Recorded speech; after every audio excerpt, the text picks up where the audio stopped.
Good evening, ladies and gentlemen. On behalf of the Chairman of Children's Education Society, management, principal, staff members of Department of MBA, the Oxford College of Engineering, it gives me immense pleasure in welcoming you all to the fourth day of the 6-day online ATAL FDP program on Next Gen Management, Applications of Artificial Intelligence and Data Analytics in Business Strategy. I take this opportunity to welcome our resource person for today's session, Mr. Satish Vishwanathan, founder and CEO of Julie Consulting. As a CEO of Julie Consulting, Satish sir not only leads with strategic acumen, but also contributes thought-provoking insights and publications that shape the future of smart infrastructure. He is a seasoned, hand-on leader and a strategic thinker with strong expertise and experience spanning over 30 plus years in IT industry. He has a good understanding of the technology developments, end user requirements, and business model changes that relate to energy management, data center infrastructure, and cloud market. He has a deep personal experience in various facets of energy efficiency measures, data center design, build, and operations. His focus areas are the impact of DC and cloud computing on business models, multi-cloud, cloud economics, migration, and energy efficiency. A very warm welcome to you, sir. I now request Mr. Satish to enlighten us on the topic, exploring the synergy between blockchain and artificial intelligence integration in fintech. So over to you, sir. Thank you so much, madam. Madam, if you permit, I just want to run a short poll so that people can just fill it up. It will just take them 30 seconds to do that. If you permit me, I'd like to put it up in the chat window. No problem, sir. It's all yours. Thank you. Thank you so much. I request all participants to just spend 30 seconds in just sharing, your feedback on the poll. I mean, this will kind of help me, structure this session. We have about an hour and a half. So I would request all of you, it is there on the chat window, please, do take some time to fill it up.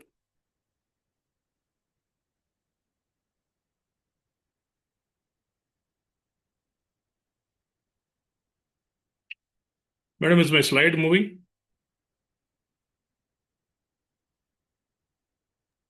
Yes, sir, it's moving. Okay.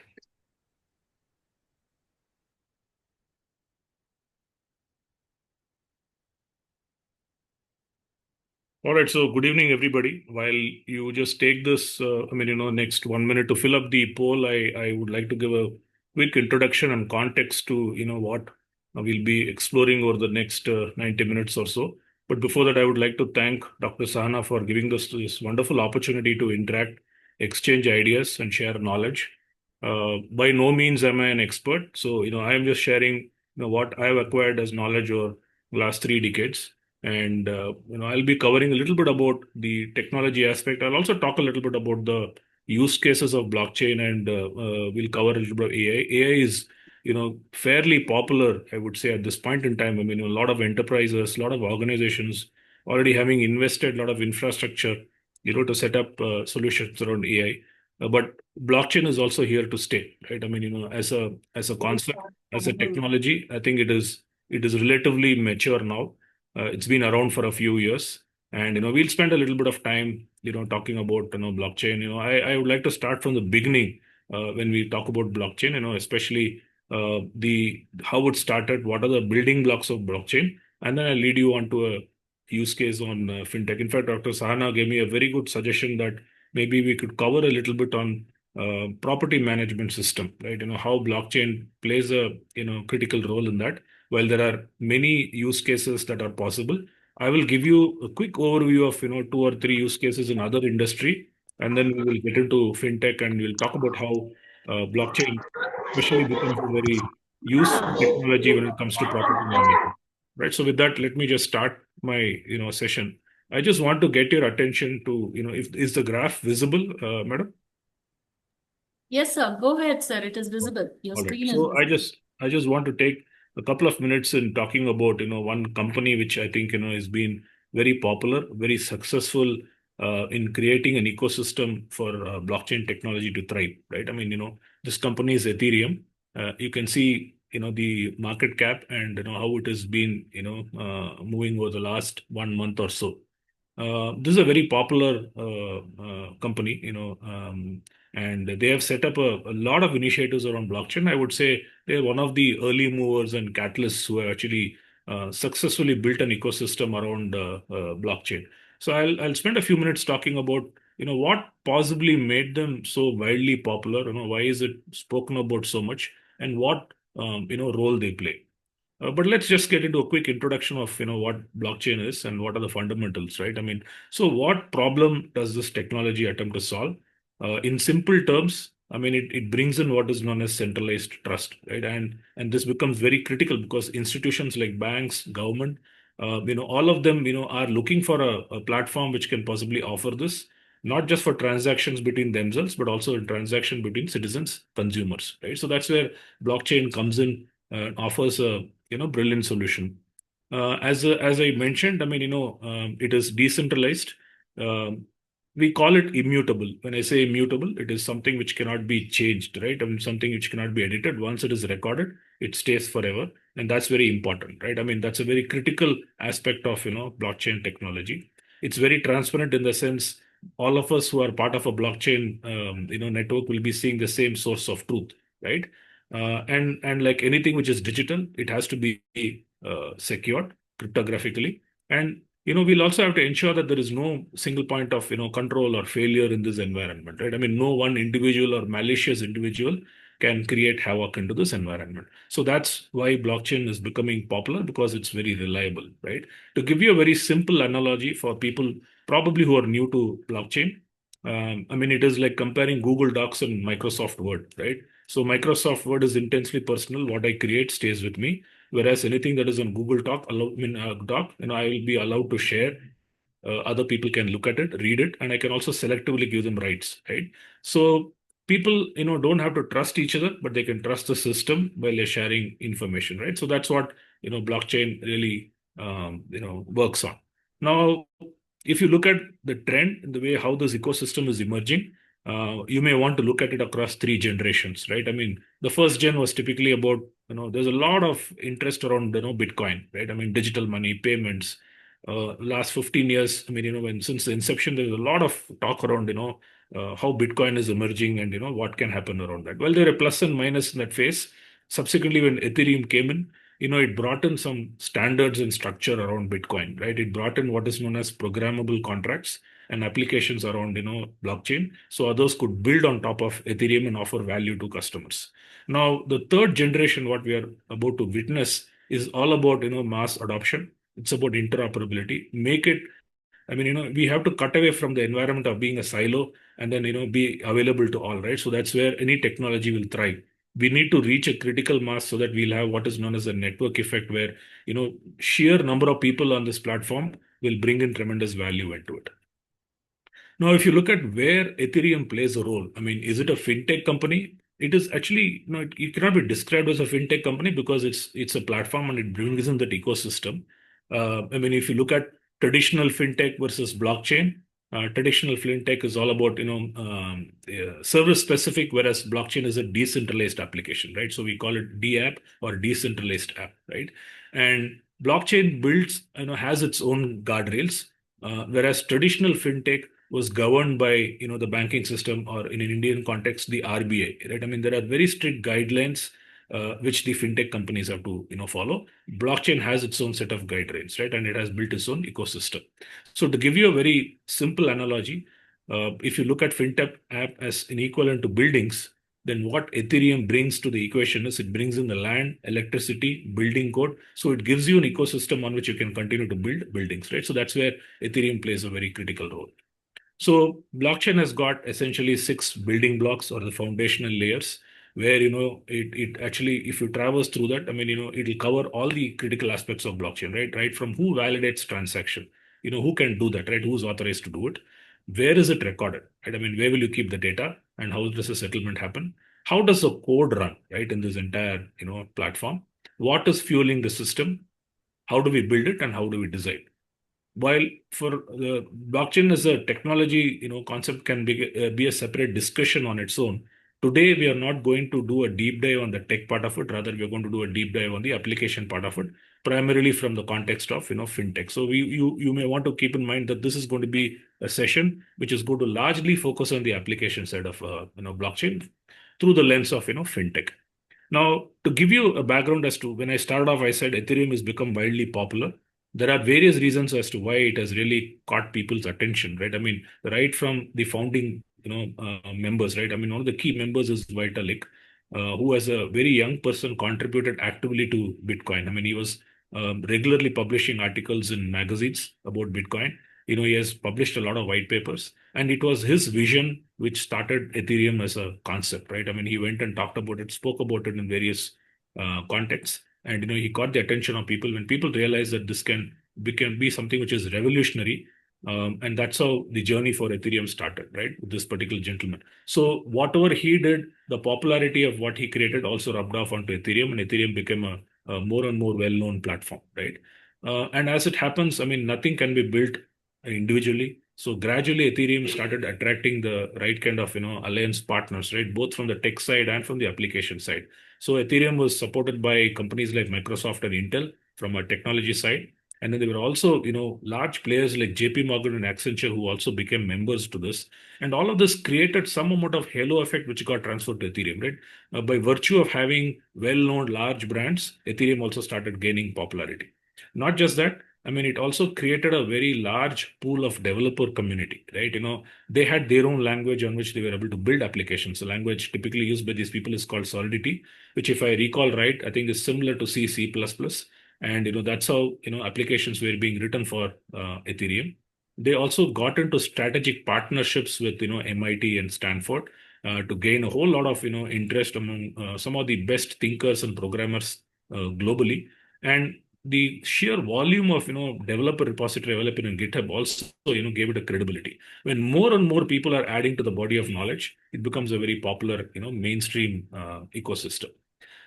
Plus, around the same time, there was a lot of interest around NFT, which is non-fungible tokens, especially on digital art. And globally, there were certain, celebrities who got involved. They lent their name. They participated in projects. There were brands like, Gucci, Nike, Adidas, which also got involved in the Ethereum-based NFT, and traditional auction houses, which does auction, in a physical form. They were also using Ethereum to, validate the provenance of digital art. So all of this. Sorry, is there a question, please? All right. So all of this lent credibility, to this movement. And then, there were institutions which also joined, right? Large companies like CME Group, which is a very leading player in futures and options, and company like PayPal, which kind of, allowed peer-to-peer exchange of, money. All of this joining in created a very large, user base for Ethereum, right? Not just that, and like I said, Ethereum as a platform allowed more and more partners to come in. So they call this as something like money Lego, right? Lego is a toy where at the smallest form it's just a simple block of piece, and by simply adding more and more blocks, you can create complex, imagery and kind of shapes around that, right? Using that, so Ethereum was kind of built in that kind of a format where people could add applications on top of it and thereby offer value to end customers.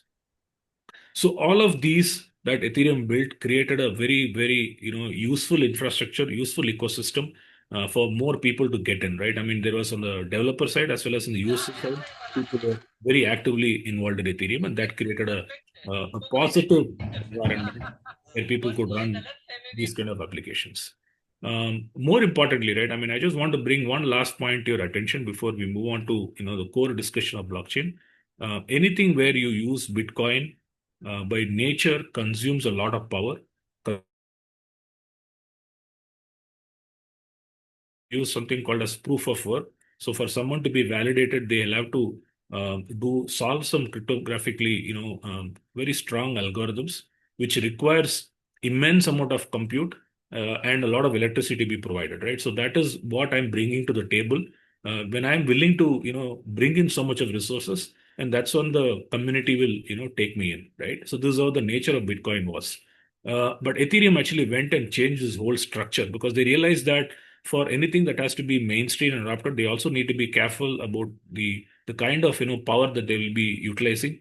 They were very cognizant of what is happening to the environment, and they also wanted to ensure that they remain closer to carbon neutral, right? I mean, they don't want to use energy which is coming in for from or what they call as thermal or such kind of sources where you actually destroy the environment, but they wanted to cut down on all of that, and they brought in what is known as proof of stake, which essentially means that as an entity, if I want to join the Bitcoin network or the ecosystem here, I bring in my Bitcoins and I place it on the table, right? So that's proof of stake rather than proof of work. So they completely shifted the model to say that instead of you spending so much of your resources, in fact you just bring your currency, and then that becomes the value which they will hold, so that me as a player in this ecosystem, I also understand that my stakes are very high, right? If I decide to be a malicious actor, whatever resources that I brought to the table, I'm bound to lose all of that. So they moved into what is known as proof of stake, and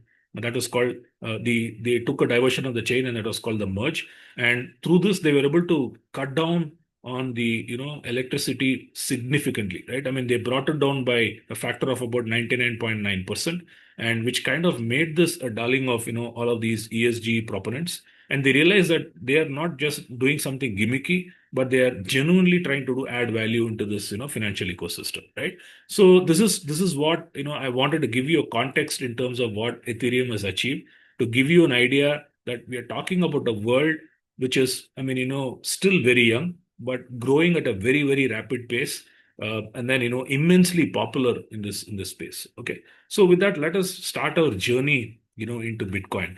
But for us to understand Bitcoin, I think we need to normalize certain terms. I will be using certain terms like digital certificates. Some of you may be very familiar. In case you're not, I will spend the next couple of minutes talking about that so that you get the understanding of what it is, because we will be talking about how digital signatures and certificates help us in this Bitcoin journey, right? So PKI stands for public key infrastructure or public key encryption. Typically, it works on a lock and key kind of a model, right? So there are public keys and then there are private keys. Anybody can actually use a public key to lock and then send the information across to a recipient, and only the person who has the private key has the ability to unlock it, right? So this becomes a very secure way in which you can actually exchange information, and you can make sure that the right person is responding, because unless I have the right private key, I will not be able to access it, right? So basically what it does is, you take a public key which is available, and I circulate these public keys across. Anybody can pick it up, but only person who's authorized can actually lock it and send a message across to me, and me having a private key, I will be able to open it, right? So we can ensure that the information of exchange is done in a very secure manner. All right. But how do you protect yourself from, when you have multiple public keys, how do you ensure that some random person doesn't pick it and then, sends it in? And that's where, PKI really, the beauty of PKI kicks in, because there is someone called a certificate authority or a certifying authority who decides, or validates the individual or an entity before issuing a digital certificate. So this entire environment of PKI is built on what is known as non-repudiation, meaning that once I have been issued a digital certificate in my name and I participate in a transaction, there is no way that tomorrow I can back off and say, you know what, I did not do it, right? One, it ensures that the right person is participating, because the digital certificate will allow only the right person to actually participate. And secondly, the right person cannot back off, which can happen in a manual signature, right? Somebody can say, this is not my signature, or I did not sign it.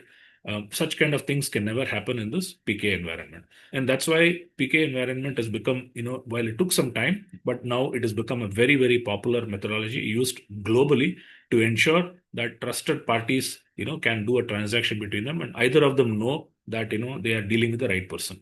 To give you a quick example, when you open up your bank account on the internet, you will notice that a secure browser opens in, right? I mean, you will see an HTTPS followed by your bank name, right? So that tells you, right, when a green lock comes in, it tells you that in a very secure way, you are connected to the bank and the transaction that you are doing on this secure environment is protected, right? So this is how the PK infrastructure allows us to do a transaction on the internet and ensures, it is very secure.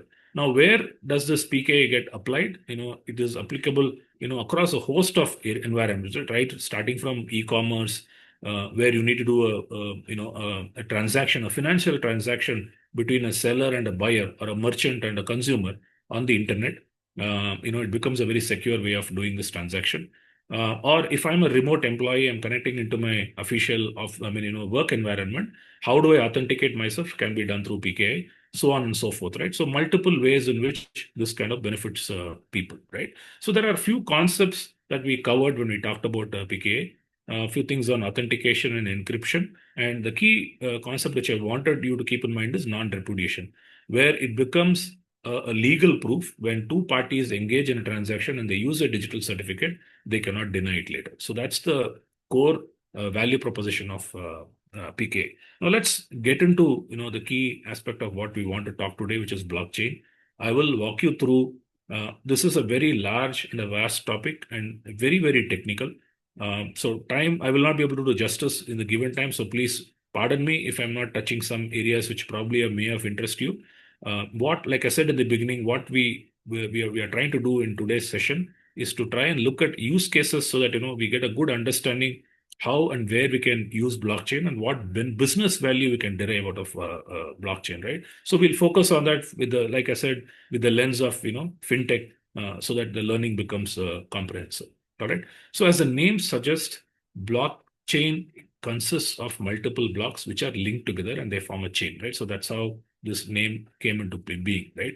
And it really adds a lot of underlying security into the transaction that is happening, which we will see in a short while how this entire concept works, and then we'll move on to the use case.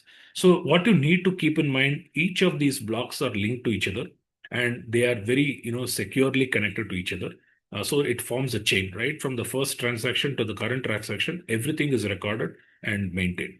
Now, there are a few core principles of blockchain which we need to keep in mind before we move forward. So the first, which I talked about, is immutability, wherein once you record a transaction, it cannot be altered, right? So, you need to save it for posterity and it should be saved securely. And that's what, blockchain offers to us. The second is encryption, to ensure that information which is private will not be seen or shared by anybody who's unauthorized, right? So that's the second principle of blockchain. The third, which we just saw a little while back, every participant uses digital signature so that you know for sure that if I have signed on a particular block, it is me, Satish Vishwanathan, who has signed, and for sure it has come from me, right? Because there could be multiple members on a blockchain network. So this will help you understand the person who he is, right? He's claiming to be. That's what digital signature allows us to do. The fourth is decentralization. This is one of the very important aspects of blockchain in the sense that, data is not stored in a central location. There is no central authority who manages this or monitors this. In fact, the control lies with all the members of the blockchain, which is the beauty of it, right? So there is no single point of failure. Nobody can, make a change in one area, which can happen in a centralized form. Somebody can, hack and make some change and the entire truth can be modified. Whereas in blockchain, it is just not possible because the truth is decentralized and held by multiple people. And it's impossible for someone to go ahead and do this kind of change that we are talking about. Lastly, this is extremely secure. As we talk about this blockchain technology, I'll also tell you why it is very, very secure, because the resources that you need to break into blockchain are so high that the value that you get when you hack it will be much lesser than what you're spending, right? It's like saying that a thief has to spend $5 million to steal $1 million. Why will he go ahead to do it? Because logically, it doesn't make sense that I have to spend so much money to earn so little, right? So, which is what makes blockchain a very trusted and most sought after platform. Paucity of time, I'm not able to play this short video, but I'll just move forward, right? I mean, the concept that I wanted to talk about is how blockchain is playing a role in today's technology stack. If you look at internet brought in a lot of value, right? It allowed us to share data, make, copy, and distribute among multiple people, right? It completely broke the barriers that we had before internet was there. Today, thanks to internet, we are able to share information, create copies with multiple people, with anybody that we choose to, right? So that's the value that internet brings. But if you look at the value that blockchain brings, I mean, it makes assets unique, it makes assets traceable. The key deliverable that blockchain brings is it brings in what is known as trust, right? And trust between strangers. And that's the value that blockchain is bringing in. Even though there are strangers on the internet, because there is blockchain, it allows you to actually bring in that element of trust when strangers get together and do transactions, right? So that's what blockchain is all about. So if you recall, I talked about this example of Google Sheets, right? Google Sheets, I can create a structure wherein, multiple people can access it and then add data to it. But if I give you append only rights, which means, as we share the Google Sheet among all of us in this call, each user has a right to look at the data that is there, but he or she can only add one particular row to the Google Sheet, which means if I get a chance to, put some record onto the Google Sheet, I will be able to see what others before me have entered. I will be able to add what I want to enter, but I will not be able to modify, change what others have done, right? So that's the power of blockchain, right? Everybody in the link is able to see what is happening. Nobody is able to change what is already recorded. You can only add a new block to it, and that is what makes this immutable, meaning that people cannot change anything that has been captured into it. So from a value point of view, what does this bring to the table, right? One, you don't need an intermediary because this is decentralized, because there is a single source of truth. It makes it very easy, and you don't need to have an intermediary to manage it. There is no middleman required when you do a transaction using blockchain. Members of blockchain can actually transact freely with each other without having any middleman. So this brings in a lot of efficiency into the transaction, brings in a lot of speed into the transaction, which is why it's becoming very, very popular, right? The second is it brings in a high degree of trust, right? So when two people do a transaction, the moment they trust each other, the transaction, the ease with which you can do transaction becomes so much more higher. I just want you to visualize that if you are trying to do a transaction with your best friend versus someone you have just met now, right? The ease with which you can talk to your best friend and do a transaction, compare that to the difficulty that you'll have in doing a transaction with the person you've just met, right? You really don't know how much you can trust that person. You really don't know what their intentions are. And so all of that creates a friction. Whereas when you know someone, when you trust someone, it's so much easy for you to do a transaction. And that's where blockchain plays a very, very critical role. And the third aspect, which we'll talk about in detail little later, is the fact that it allows you to tokenize, especially real estate and art, where people can have fractional ownership. I will talk about it in detail a little later when we go on to that, right? So the first is, how does disintermediation work in the world of blockchain? Um, Visualize or imagine that you want to share or send money to someone who's in a different country, right? So the way today we can do it, we can do through internet. We can actually make a transfer.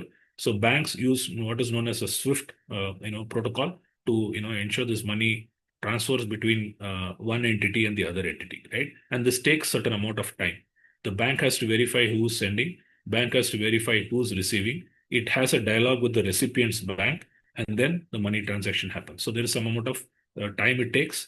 And as a individual person, when I'm trying to send money to someone who's in a different country, I have no visibility. I will only know that I've initiated the transaction, but where it is, what is happening, I have no view to all of that, right?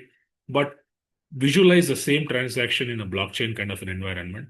There is only the sender and then the recipient. There is no intermediary in this. And this makes the entire transaction process seamless, right?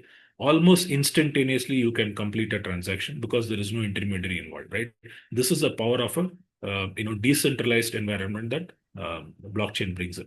However, there are, certain challenges, right? Because the moment you consider a system like this, it appears that it is a parallel system compared to the bank, right? Banks are established institutions, operational for hundreds of years, and suddenly, you're bringing in a system which is running parallel, and then the concern are, what are the controls do I have, right? How much security is there? What will happen to the money that I'm transferring, right? So these are the questions that anybody will get. We'll try to see how we can address all of these so that, we understand that blockchain today has reached a certain level of maturity. Now, the second part of advantage we talked about is the, efficiency, right? I mean, the difference between the way a traditional banking works and the way the blockchain works is, um, banks have their own private ledgers, right? I mean, the sender's bank will have its own set of records. The recipient's bank will have its own set of records. And it is known that there could be errors in it, right? I mean, there could be mistakes because some of this happens, because there are two disparate systems which has to get interconnected to do and complete this transaction. Chances are errors can happen. Whereas with blockchain, it is a single, shared source of truth, and it kind of, eliminates any error, knowingly or unknowingly in the entire process, right? So there are very powerful use cases already established, in supply chain, in finance, and in insurance claims, right? I mean, a lot of global institutions have already started using it. There is a methodology called smart contract, right? Because blockchain can happen, automatically. You can put checks and balances into it. You can bring in certain conditions like if then, like for example, I'm doing a trade with a partner, and once the money is received in my account, I will allow the partner to download a particular document. If that is a trade that I'm doing with a partner, I can actually bring these conditions into the contract, so it just makes it very, very seamless, right?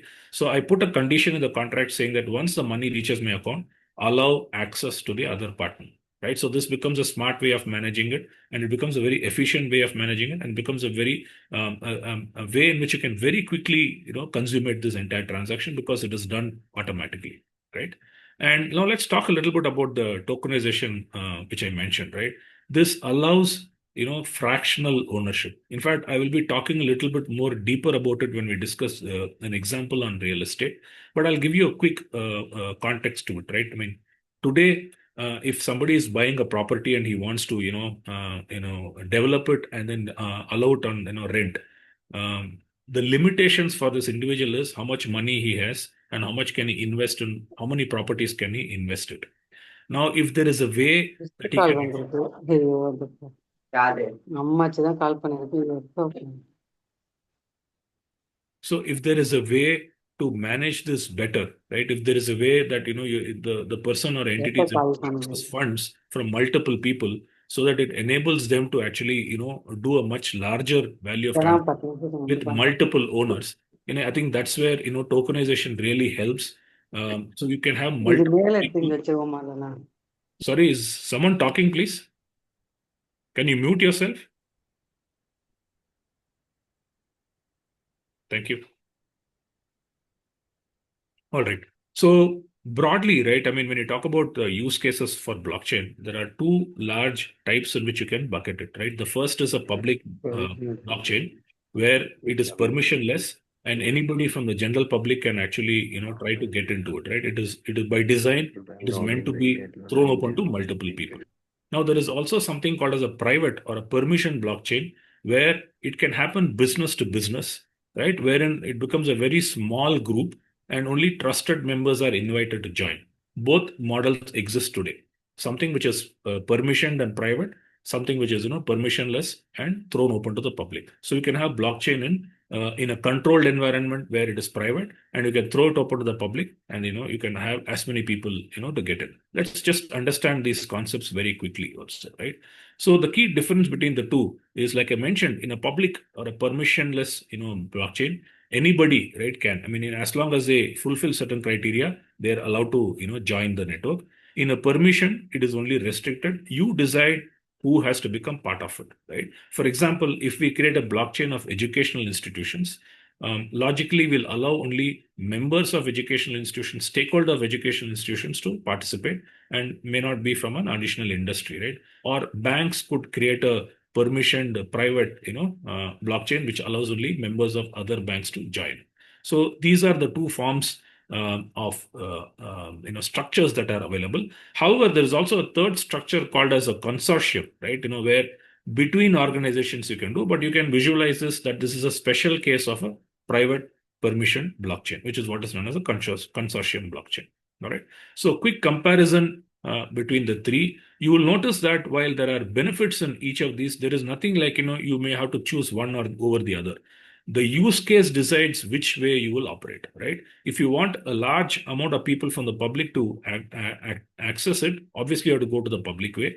But if you're trying to build a blockchain on your supply chain, right? I mean, then obviously it will become a private blockchain. So it is not about, which one is better. Rather, the condition or the environment in which you're going to, use it will decide which one is the best.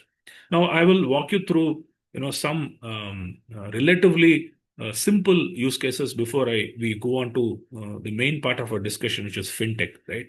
I'll tell you how other industries have deployed blockchain and seen value in it, right? I mean, once I give this example, I mean, it'll become very, very easy to understand the role that blockchain plays in such a complex environment like retail, right? I mean, Walmart is globally a very, very big, large retail group, right?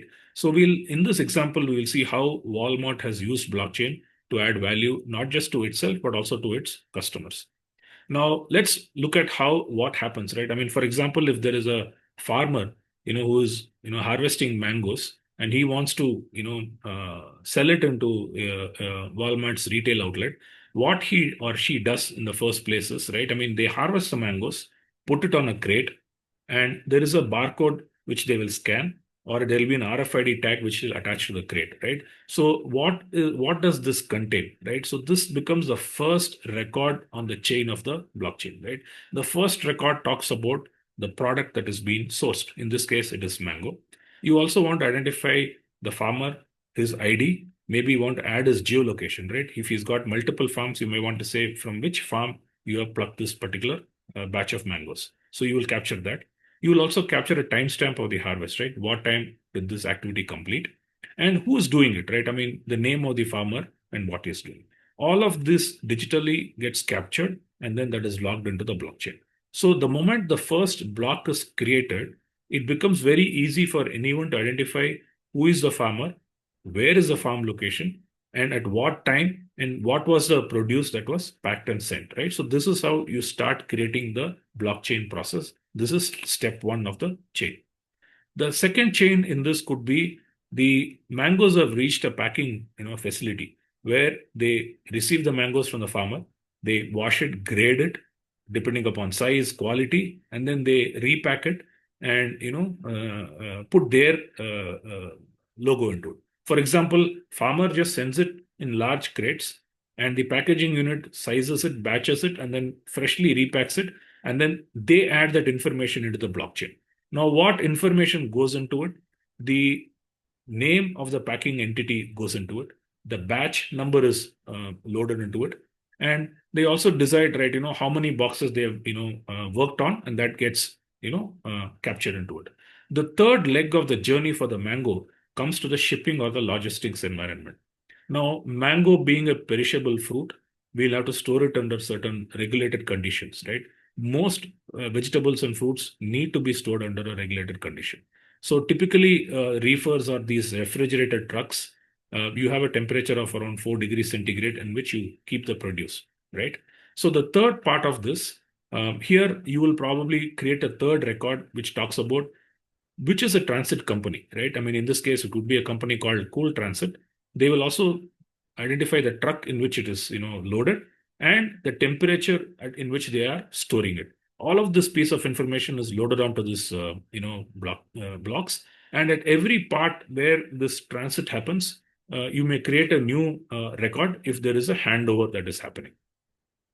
Now, the mango has been plucked, packed, and then transited. Now it is reaching the Walmart store, right? At this stage, the Walmart retail store will accept the goods, and then it will add another record into the blockchain saying it arrived at our store at a particular date at a particular time, and then it will also capture the store details, right? So this batch of mango has reached this particular store at this particular time. So now you have created an information trail starting from where it was plucked in the production area to where it has finally reached, right? All of this has now been captured. And now let us see how this actually adds value to business, right? Now, before blockchain was being used in Walmart, um, there were instances where a food product, got contaminated, right? There are pathogens, bacteria like E. coli, right? E. coli is generally harmless, but in some conditions it can create stomach disorders in people who consume it, right? Now, if such a activity happens, say hypothetically in a place like Walmart, it will take them a long time to identify where did this batch come from. Most of the time, what happens is they will have to remove the batch. In this case, if it is lettuce, which they realized is being contaminated, they'll remove lettuce from all the batches, all the shops, all the retail environment because it is so difficult for them to find out. The very fact that they're spending time to find out, the product will perish, right? Because these are perishable items. So manually, it takes a long time, and there is a lot of loss in this entire value chain, right? Because instead of trying to just remove the batch which is contaminated, now they have to remove everything, right? And that becomes the biggest problem. Now, understand that we have done the entire mapping of the value chain. We have captured the farm details, farmer details. We have captured every leg of the journey. Now, with this, if you identify that a batch of lettuce has now become contaminated, using this blockchain information, it will just take a matter of seconds for the store keeper to identify which batch has got created this problem. Now, he can notify his superiors and they can remove only those batches which came from that particular farm because only that particular produce has been contaminated. And this saves not just time for them, it also ensures that the wastage is minimized when they use blockchain, right? So you understood now through a very simple example the powerful use case that blockchain brings to the table in an agriculture and a retail kind of a context, right? Now, this also ensures that you are able to manage or curtail what can possibly become a large challenge, right? It's become you are able to solve it in a very, very simple and in a very quick manner, right? Because everybody is seeing the same information, everybody knows where did this originate from, and they're able to get to the root cause and solve it. How did Walmart achieve this? They actually partnered with IBM. IBM built a blockchain solution for them. Walmart ensured that all the stakeholders, were part of this, blockchain environment. This is a permissioned private blockchain that they created. So only stakeholders who are related to this were part of it. They did a couple of pilots before actually throwing it, open, and both the pilots were very successful. One, they did it for mangoes sold in the US, other for meat, which was packed and sent to, China. Before blockchain, what took them number of days to identify, the same was completed in 2.2 seconds, right? Now you can see the kind of value that blockchain brings into this, okay? All right, so now that we have understood this, I will move forward. The same example can be applicable and can be done in many places. UNDP, which is a global foundation, actually has done a similar project in India, right? I think it was done in Andhra Pradesh for spices, right? I mean, black pepper and chili. They did this as a pilot in terms of identifying from the farmer point onwards till it reaches the spice board and from where it is being exported, right? Especially in certain markets which are highly regulated, like the Western countries, right, Europe and US, where they will need to have a lot of information from where they are sourcing the particular product. This kind of pilot proved that you could actually run it in an environment like India. There is a lot of value when farmers were realized that their produce, they were able to get additional value for their produce because they were able to prove it also helps an environment like where you want to say that your food product, right, or the vegetable or fruit that you're creating or or producing, if you want to prove that it is a organic food, I mean, blockchain helps you do that, right? Otherwise, today for us, how do you validate whether what we buy from a supermarket is organic or not? Of course, there is a label that says this is organic, but that's all. You just have to trust the label, right? There is no other way for us to verify. With blockchain, you will be able to actually identify the source from where it came, and it becomes very easy for you and me to validate, where this particular food produce was brought from, right? So it solves a lot of problem. The other area where it is also being used is Karnataka and Kerala are large producers of coffee beans, right? I mean, Karnataka is very famous for the Robusta coffee beans. So there is this platform called Bext 360, which worked with the coffee estates in Karnataka and allowed them to become a part of this blockchain. So coffee producers, when they're looking to export their produce, they're able to get the true value for their produce, and the entire value chain is now captured. So it benefits the seller because seller gets good value for his produce. It benefits the buyer because the buyer now knows it is authentic and he knows exactly where he's sourcing it from. So it helps, it makes a win-win situation for everybody concerned. Now, similar exercise was done in the north, in Punjab, where we have basmati rice. There's a huge demand for basmati rice globally, and there was a APEDA, which is a Government of India entity. They have started something called as Basmati Net, which is a portal, right? Not just GI tag, they're also using blockchain to ensure that fraudulent produce is not being brought into it, which not only spoils the name of the rice, but it also spoils the name of our country, right? Buyers will start looking at produce from India is not authentic, right? So it solves this problem at multiple levels. All right. So we have seen some very simple use cases now. We will move into, I think, the crux of today's discussion in terms of, how and what role blockchain, plays. Let's go over this section. But before that, I just want to pause. I would like to ask Dr. Sana if there are any questions, or should I continue further? So there was one message that came to me when you were explaining that blockchain is very strong.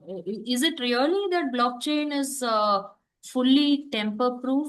It has no vulnerabilities at all? No, good question. Unfortunately, the answer for that is there is no technology which is completely tamper-proof.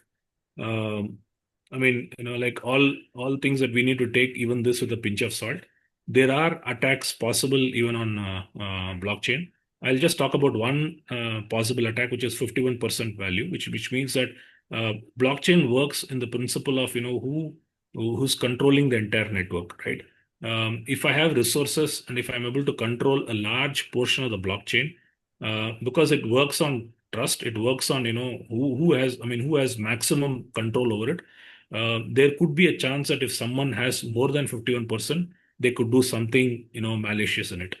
But having said that, the platform that I spoke about, which is Ethereum, is become so large that it is very difficult, or rather, the probability of someone hacking into it has become very, very, very low, right?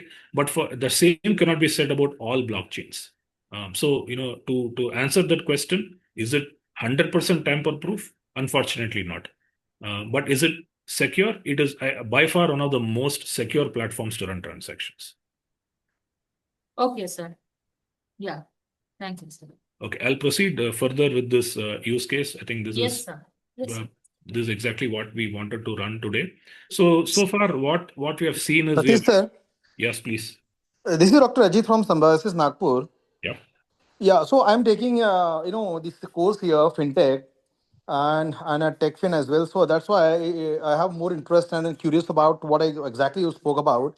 My point is although the fintech is a buzz, and since the half a decade, and maybe it is a future for next 3 to 4 decades.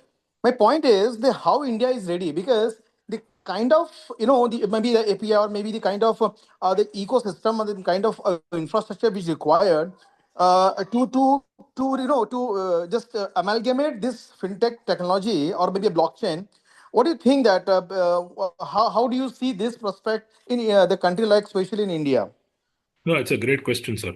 Thank you for asking that. I think this is very, very important, right? Because in isolation, you cannot be successful.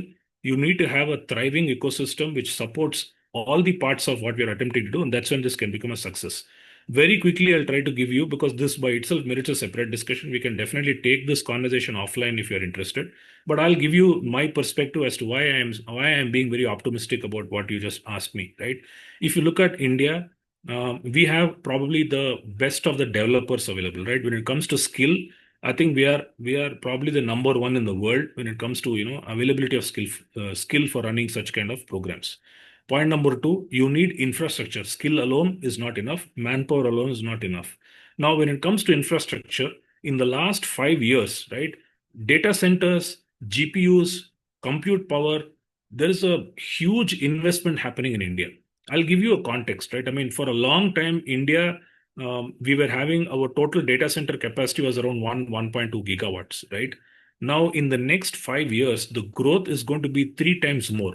What took us 20 years to reach the first gigawatt, I think we will triple it in the next 5 years. So that will tell you that the infrastructure, basic physical infrastructure required to house all of these components is already growing at an exponential way. Now, most important is the adoption rate. Now, I mean, you would have seen the government of India's investment in AI, right? I mean, it is close to about 10,000 crores, if I recall right. That's the kind of money that the government has pledged. There is a program called Mission AI, wherein Indian government has asked Indian companies to set up GPUs, and I can say with a lot of pride that I guess the cost of GPU per minute is the lowest in India compared to anywhere globally, right?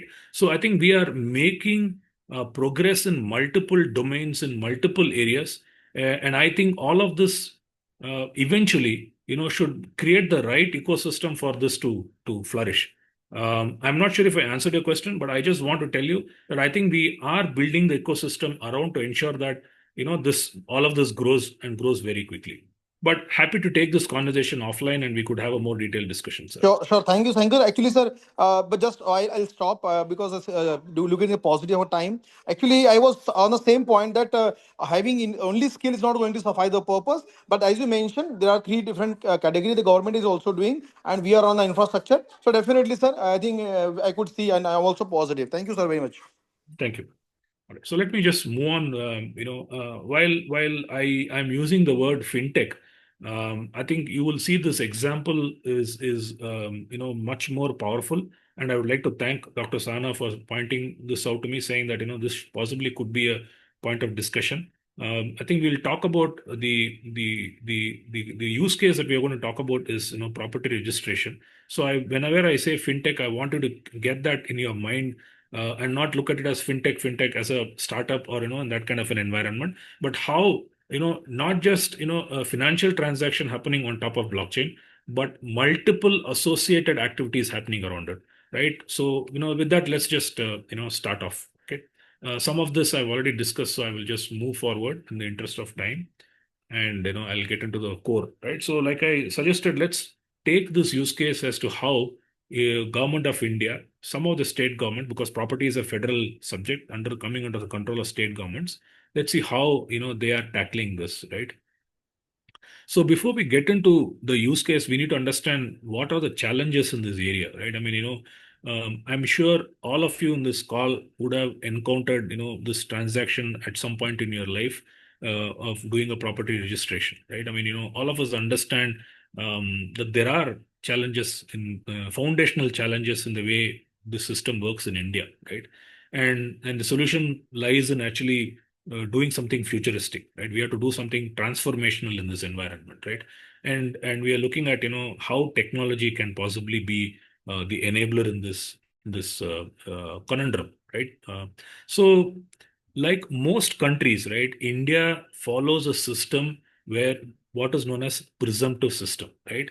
So essentially, what happens is we don't own a property when we go and register a property. We merely have a claim, right? So if you look at the sequence of steps happening, right, in today's when we register a property, there is an agreement that is drafted between the buyer and seller. There is a due diligence which happens, encumbrance certificate. You want to make sure that the property is not pledged or sold or not in somebody else's name. The due diligence is done. Then the stamp duty is arrived upon. You create the document, and then you go to the sub register office and do a registration. And then there is a record which goes into the municipal environment, which becomes immutable, right? Which says that now this property is now, under the claim of so and so, right? From the seller, it has now moved to the buyer, right? So there are multiple steps involved. Physical documentation is done, manual verification is done. All of this happens, when we do a register of property.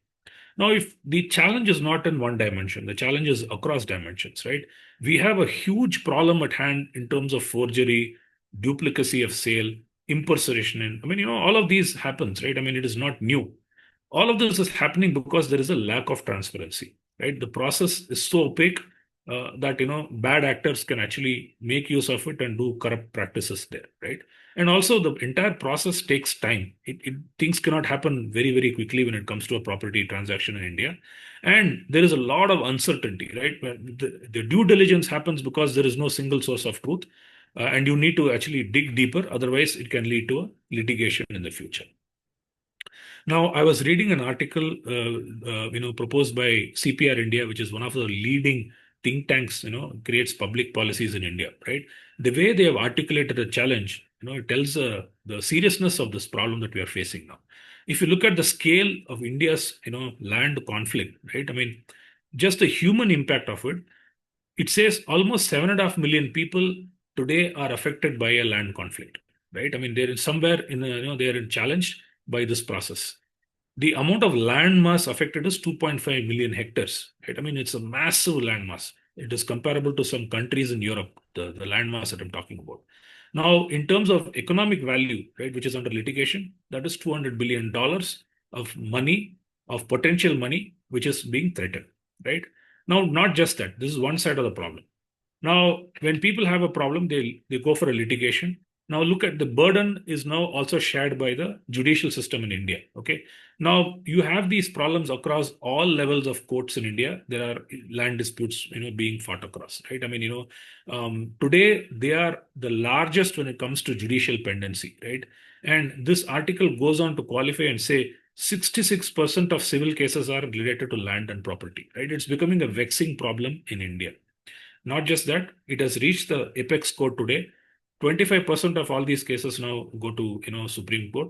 And if you look at 30% of it which goes there are related to land, and the pendency is about 20 years. This is a magnitude of problem in India, and it is not a trivial problem, right? It's a serious problem.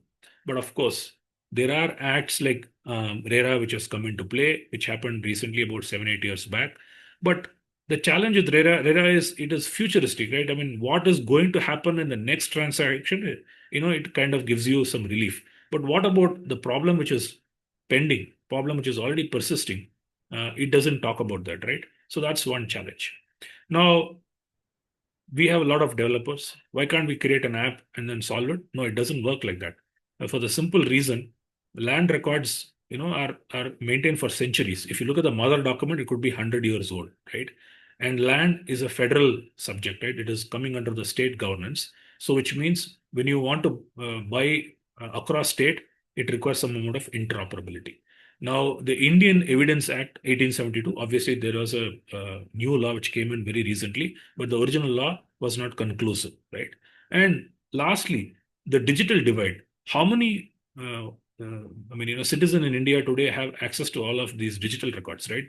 While we have the largest penetration of mobile phones in India, a lot of citizens still use a button phone, or they are not, cross the digital divide, right? There is still a huge amount of illiteracy, and how are you going to have an inclusive policy which also brings everybody on board, right? So today we have a serious problem, which starts from the single source of truth. When you talk about a land record, whatever the buyer wants to see and the seller wants to offer, are they one and the same, right? If that does not happen, then this problem or a conflict will continue. How can we make this tamper proof, right? And how do you ensure that we avoid all of this costly litigation process so that we can unlock capital, which is currently being disputed, right? This is the serious problem that we have in front of us. And one way to actually approach is to use frameworks like SMART, right? We need to do something transformational. Today we cannot look at resolving symptoms, but we have to go after the root cause, right? And that's the key thing, right? So various aspects the outcome, right? If we were able to solve this problem, right? I mean, it opens up the economy in a big way, right? I mean, you can really look at, FDI investment comes in because today they are not very comfortable with the land transaction in India because it's not very easy. A lot of foreign investments are slow. They are taking a step back because they don't want to get caught into this imbroglio, right? So you need to understand that the cost of not doing something is what is hurting us. Status quo is not sustainable, right? And we need to really solve this particular problem, right? So that's where we believe that blockchain could present a unique and a very efficient way of addressing this problem that we have as a country. So let's just revisit some of the principles of blockchain that we looked at earlier, right? I mean, one, it's about decentralization, right? So the no single person owns everything. It is distributed across multiple people. It is tamper-proof, immutable. So you write once, it stays, right? I mean, so it stays authentic, the record, right? It is transparent, right? I mean, all concerned parties will be able to see, and all of them are seeing the simple same, information. And thirdly, it is secure, right? I mean, it is not something unauthorized persons cannot definitely look into it. So some of the ways in which we can try and manage it, some recommendations that I will be talking about in the next 10 minutes are, one is, what if we integrate Aadhaar, right? So that, you bring in that amount of, non-repeatability. If I am selling a land and if my Aadhaar card is also, attached, tomorrow I cannot come back and claim, what, I was not even aware what happened, right? I cannot say, it is a forgery because through this you're bringing in the certain amount of relevance into it. You're bringing in certain amounts of identity into it, so somebody cannot walk back. The other alternatives to blockchain, right? I mean, people did look at having a centralized database, right? I mean, there was this NGDRS, there is this NGDRS database, but again, like I said, anything which is centralized, has a risk of being a single point of failure, and so that's one challenge with that. Second is, what if you digitize all the land records, right? I mean, convert existing paper into digital record. But again, that will only solve one part of the problem. But the second part of the problem is, that forgery and things like that can still continue to happen. So clearly, right, I mean, what we are currently doing is not going to take us forward, right? So in my mind, possibly what is a winning architecture is something which is, a hybrid, a permissioned blockchain, right?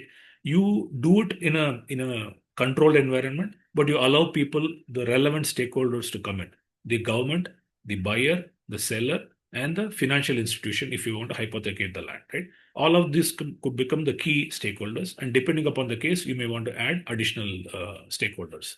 Now, another way of doing it is, instead of trying to digitize everything, the recommendation is that you have two levels, right? I mean, the key ownership part, identification part, all of that could be captured digitally. Large files like, maps, deeds could still be, off chain, right? It could be, maintained in a different format, right? So both these options are also available. It's not that you need to do everything in one particular way. So this could be one way in which you can approach this problem. And we will see how a couple of entities in India actually went about solving this. When you start off, you need to also understand what is the technology stack that we need to build something of the scale, right? I mean, this is a very ambitious project that we are doing.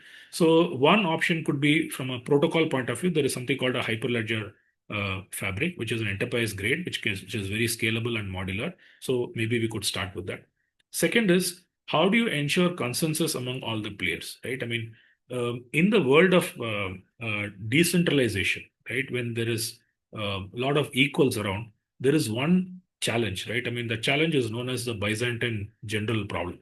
I'll give you the context. We will not get into the technicality, but what this problem essentially states is, there is a story, right? I mean, multiple generals wanted to attack a particular kingdom, right? So they had to coordinate among themselves.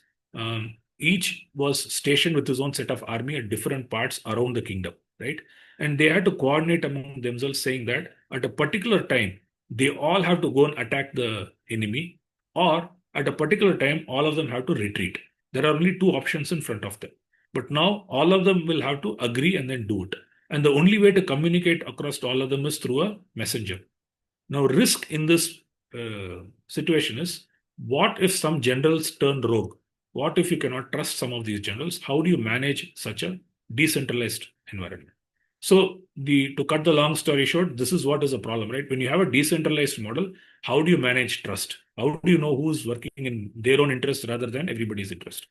So the solution to the Byzantine problem can be done if 2/3 of the generals are trustworthy, then this problem can be eradicated, right? So that is what you're trying to apply and ensuring that you're bringing certain amount of fault tolerance into this entire environment, and blockchain has done it brilliantly, right? And I mentioned to you earlier, identity can be done through Aadhaar based biometry so that you know who's doing it. And if you recall, we talked about smart contracts, right? So you can do a lot of these things digitally. So everything need not be done manually, and then you bring the efficiency to a very high level, and you also reduce fraud and errors creeping into it. Okay, I'll just show you a simple diagram which I created, which could possibly be the workflow. I have oversimplified the diagram. It actually has got multiple layers, but this is just to give you a high or a bird's eye view of how this blockchain can play a role in property management, right? So the first step, the identification of the individual has to be done. I think Aadhaar can play a role there. Second is you create a smart agreement between the buyer and seller. The third step is you have to do the payment and stamp duty, which you'll have to pay to the municipality because they need to take certain revenue when a transaction like this happens. The registration happens, a smart contract is executed. Once the contract is executed, you do the mutation, which means you make a record on the municipal record saying that now this deed is held by this individual who's a buyer. And lastly, you create a new block on the blockchain to create the identity of the new person who's taken over, right? So this is how this entire system can work on blockchain. Now, to give you a context, if we do a property transaction on blockchain, does it mean paper will not be exchanged? Not necessary. You will do the entire consummation on the digital world, but you will still carry physical document, for record purposes in your hand, right? So it is not. I'm not trying to say that the papers are going to be completely eradicated. Papers will still be carried, but the process can happen seamlessly, easily, transparently through blockchain. So that's what it does. Okay. So now you also need to, let me talk about one example. I'll just move forward a little bit because in the interest of time, I just want to go into the core of this particular, use case, right? So one of the challenges which I spoke about is property records have been around for 100 years now, right? What do you do? So the way to manage that is you need to digitize, you need to create a verification process and convert them into digital through an authorized people, so that over a period of time we are able to convert the existing physical documents into a digital document. The second problem is the interoperability that we spoke about, right? How can state of Maharashtra do a transaction in the state of Karnataka? So you need to build APIs into this model so that it really doesn't matter where the buyer and seller sit. They can seamlessly do a transaction. Geographical limitations will not play a part going forward, right? So a very simple way of looking at it is you have blockchain in the center. It has got an API connect to Aadhaar for an identity, UPI for payment transaction, digital locker for storage of documents. And lastly, right, it also will have a connect into the judicial databases so that you can automatically verify if there's any litigation happening on this particular property, right? I mean, you give the survey numbers, it should be able to throw up and tell you, is it currently under any litigation or not? So most of the major steps can be managed through the digital world. Now, if you recall, I talked about legal challenges also. Our Evidence Act is slightly, outdated, but thankfully we now have a newer act which is, framework which has come in, which is Bharatiya Saksha, Adhiniyam, which has come up in 2023, right, which supersedes the Evidence Act, and now this allows for blockchain to be used as an evidence, right? So legally, it is now permitted in India that you can do this. The legal hurdles have all been crossed over. So now we can safely say this has now reached a stage where people can actually use blockchain. Now, I wanted to bring a few examples, but I thought I will just talk about one where the government of Telangana has actually taken a lead in terms of setting up a blockchain. So they have a center of excellence, and they've already established in a couple of districts, right? And they are doing transactions through blockchain, not just for property. Even for chit fund, they have created an environment, where it becomes a very secure way of. Okay, I had a video, but I'll skip it. We don't have the time for the video. the video essentially talks about what the government of Telangana has done. But I just wanted to understand the benefit or the value of looking at a model like creating the entire property management from the conventional method to the digital or the blockchain method has brought in a significant addition to the efficiency, right? I mean, we are saving a lot of time. We are able to make this process very easy and seamless. I mean, the benefits are accrued across multiple levels, right? For a citizen, what we need is something which is trustworthy, very quick and transparent, and obviously with very less cost. For the government perspective, it is about efficiency. We don't want to have unnecessary litigations. We want to reduce the burden on the judiciary, which is already being stretched. And obviously, the government wants to increase revenue and then minimize or eradicate corruption once and for all. From the economy standpoint, the moment you're able to, you saw, right? I mean, $200 billion of, worth of capital or money is lying, under litigation. You are now opening it up, and that brings in a huge amount of, confidence to the investors, right?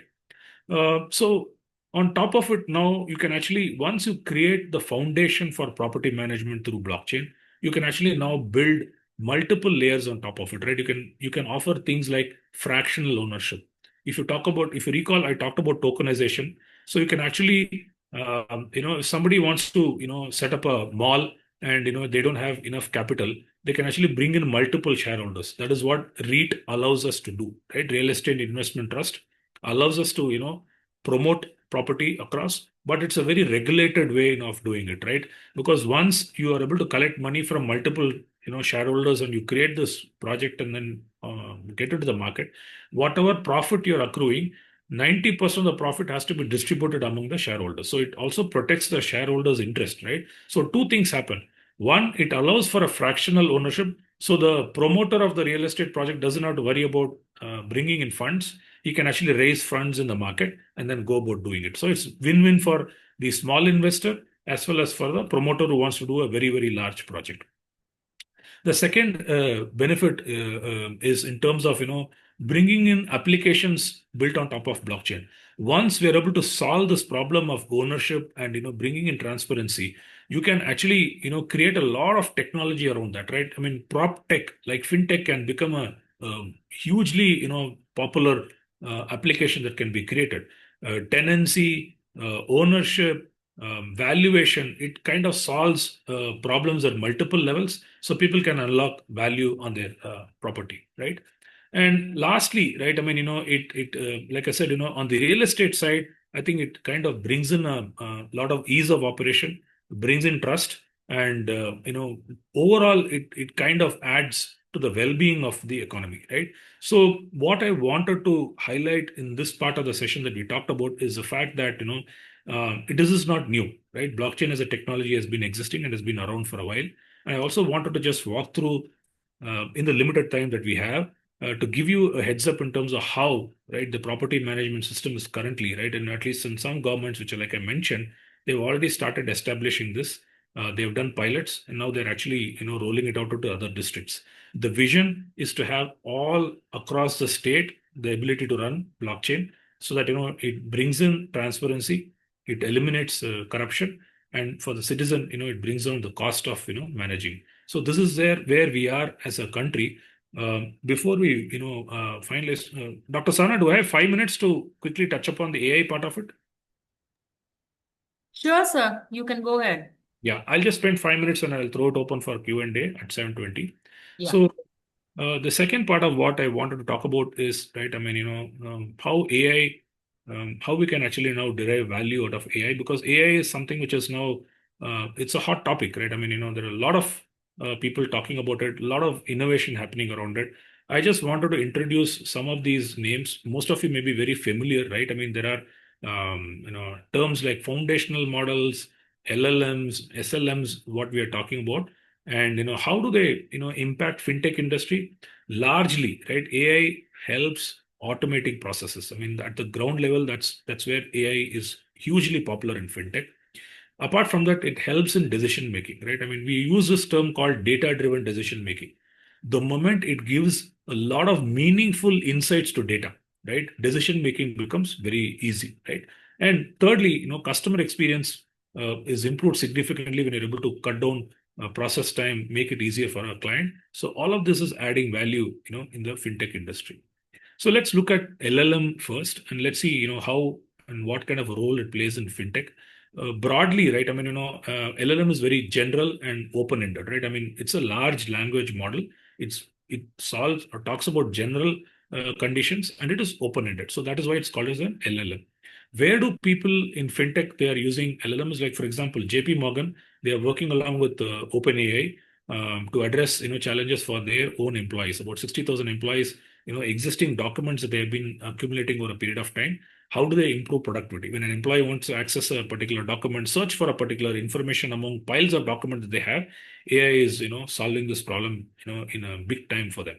Secondly, Goldman Sachs, again a very large fintech company, is using Llama AI model, various functions, right? Again, from a customer service standpoint and document review standpoint, there they are seeing that it is streamlining their operations, helping them in client interactions, right? So these are very powerful use cases which people have already started seeing value where they're using AI in fintech. Now, other end of the spectrum is what is known as a small language model, which are compact and very, very domain specific, right? I mean, it is very specific to a particular area. Like, for example, JP Morgan is doing something around contract intelligence, right? They have created a model which will just, you give a contract, it will quickly understand, summarize, and come back with the key points, which otherwise a lawyer and their team will take multiple days to do. This takes them, very quickly, they're able to, get into discussions and solve and agree upon and sign contracts. I have personally, spent in some of the companies which I've worked almost weeks together in solving those contract related problems, right? And a tool like SLM goes a long way in making life easy for us. So broadly, this is where LLM and SLM differ from each other. Large language is general purpose, whereas small language is very domain specific. Okay, now I want to conclude by just putting up this one particular chart to give you a context how these terminologies that we use in AI and what role they actually play. Okay, first I want to get your attention to the left-hand side of the screen where I'm talking about unimodal, multimodal. Unimodal is where you only use data or only text. You use only one form, right? Whereas multimodal is you can have text, images, audio, video, any kind of an input, it can work on it. So fundamentally, that's how you look at AI model, whether they are unimodal or they're built for handling multimodal. Then you also have to look at something which is general purpose, which can talk about like ChatGPT is a general purpose AI tool, right? You can talk to ChatGPT about any topic in the world and it'll give you a response, right? Or you could fine tune it and create something only for legal purposes, right? Lawyers alone, and that becomes a very narrow.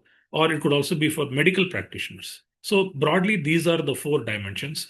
Now, if you look at the chart which I have in front of me, right, on the right top, right, what you see as the visionary, right, or the visionary generalist, which I say, just probably.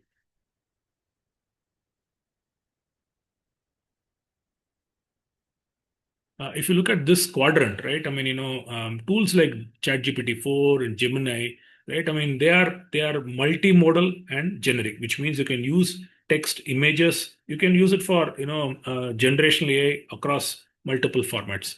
Whereas if you come to the left, right, the earlier versions of ChatGPT and Claude were typically only for text purposes, right? I mean, you ask a question, it will give you an answer, right? So that's how they play in two ends of the spectrum, right?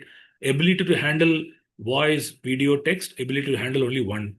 Now, if you come below, you will see these are very, very task specific. They are not general.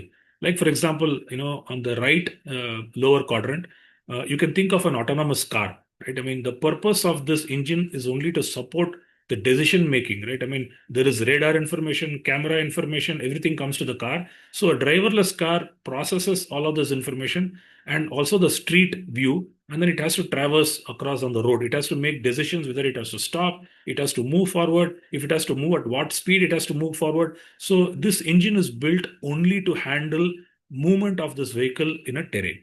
And lower left is what is known as the efficient expert. It is created for a very, very specific task, right? I mean, typically, you can talk about a chatbot which is created only for solving one problem, customer related problem, and or you can also look at it as a medical practitioner, using these models to understand X-rays, scans, to, and the tool becomes very powerful aid to the practitioner to probably identify tumors at a very, very early stage, which even a trained eye can miss. This could possibly do it. So, to conclude, right, I mean, while, like I said at the beginning, this is a very vast topic. But what we wanted to do through this session today was to give a heads up for you in terms of where we are in the blockchain technology. We also walked you through, a few generic use cases and one use case on fintech specific to, property registration, where it has done a transformational, change to the way the country is managing that. And to conclude, we also looked at, AI models and what role these AI models are playing in terms of not just helping, the fintech industry, but any industry, how they are helping us. So with this, I would like to, close my session, but I'm open to any questions that are there. I will now, hand over to Dr. Sahana. Thank you, sir. Thank you for this wonderful presentation. Participants, the forum is open for your questions, your doubts.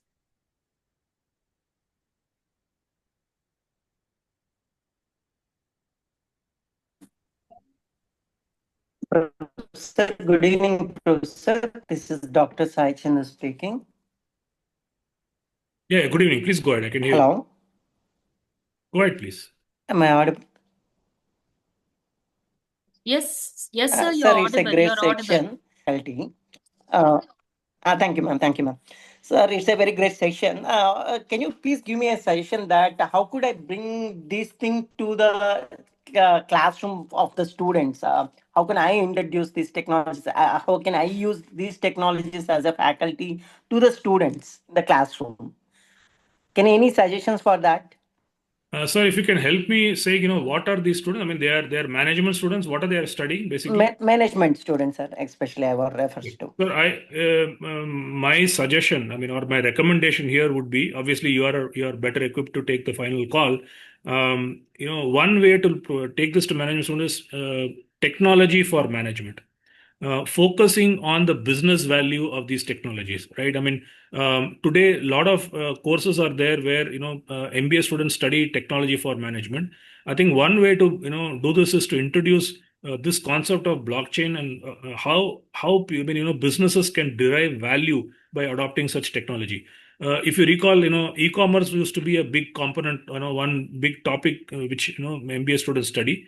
Maybe Yes. could introduce something around blockchain along with e-commerce so that they understand how these technology will actually bring down the friction, right, when you do business and transactions, and what value business can derive, right? I talked about, I'm not sure if you're able to if you're there, I talked about examples like Walmart. I talked about Yes, sir. Yes.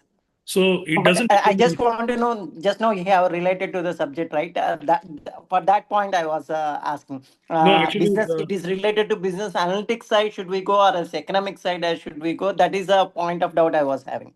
sir, I would sincerely suggest keep it to the economics and business side, because technology, I think, might not be very relevant to the management students, but there is lots they can understand from the use cases, sir. This is my suggestion, sir. Thank you, sir. Thank you, sir.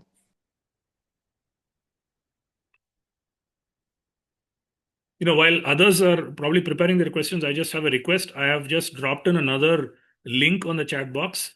This is to, take your valuable feedback so that it gives us, direction when we run such programs in the future. I would request all the participants to just take 30 seconds to, fill up this form, please. But if there are any questions, others can please go ahead and ask.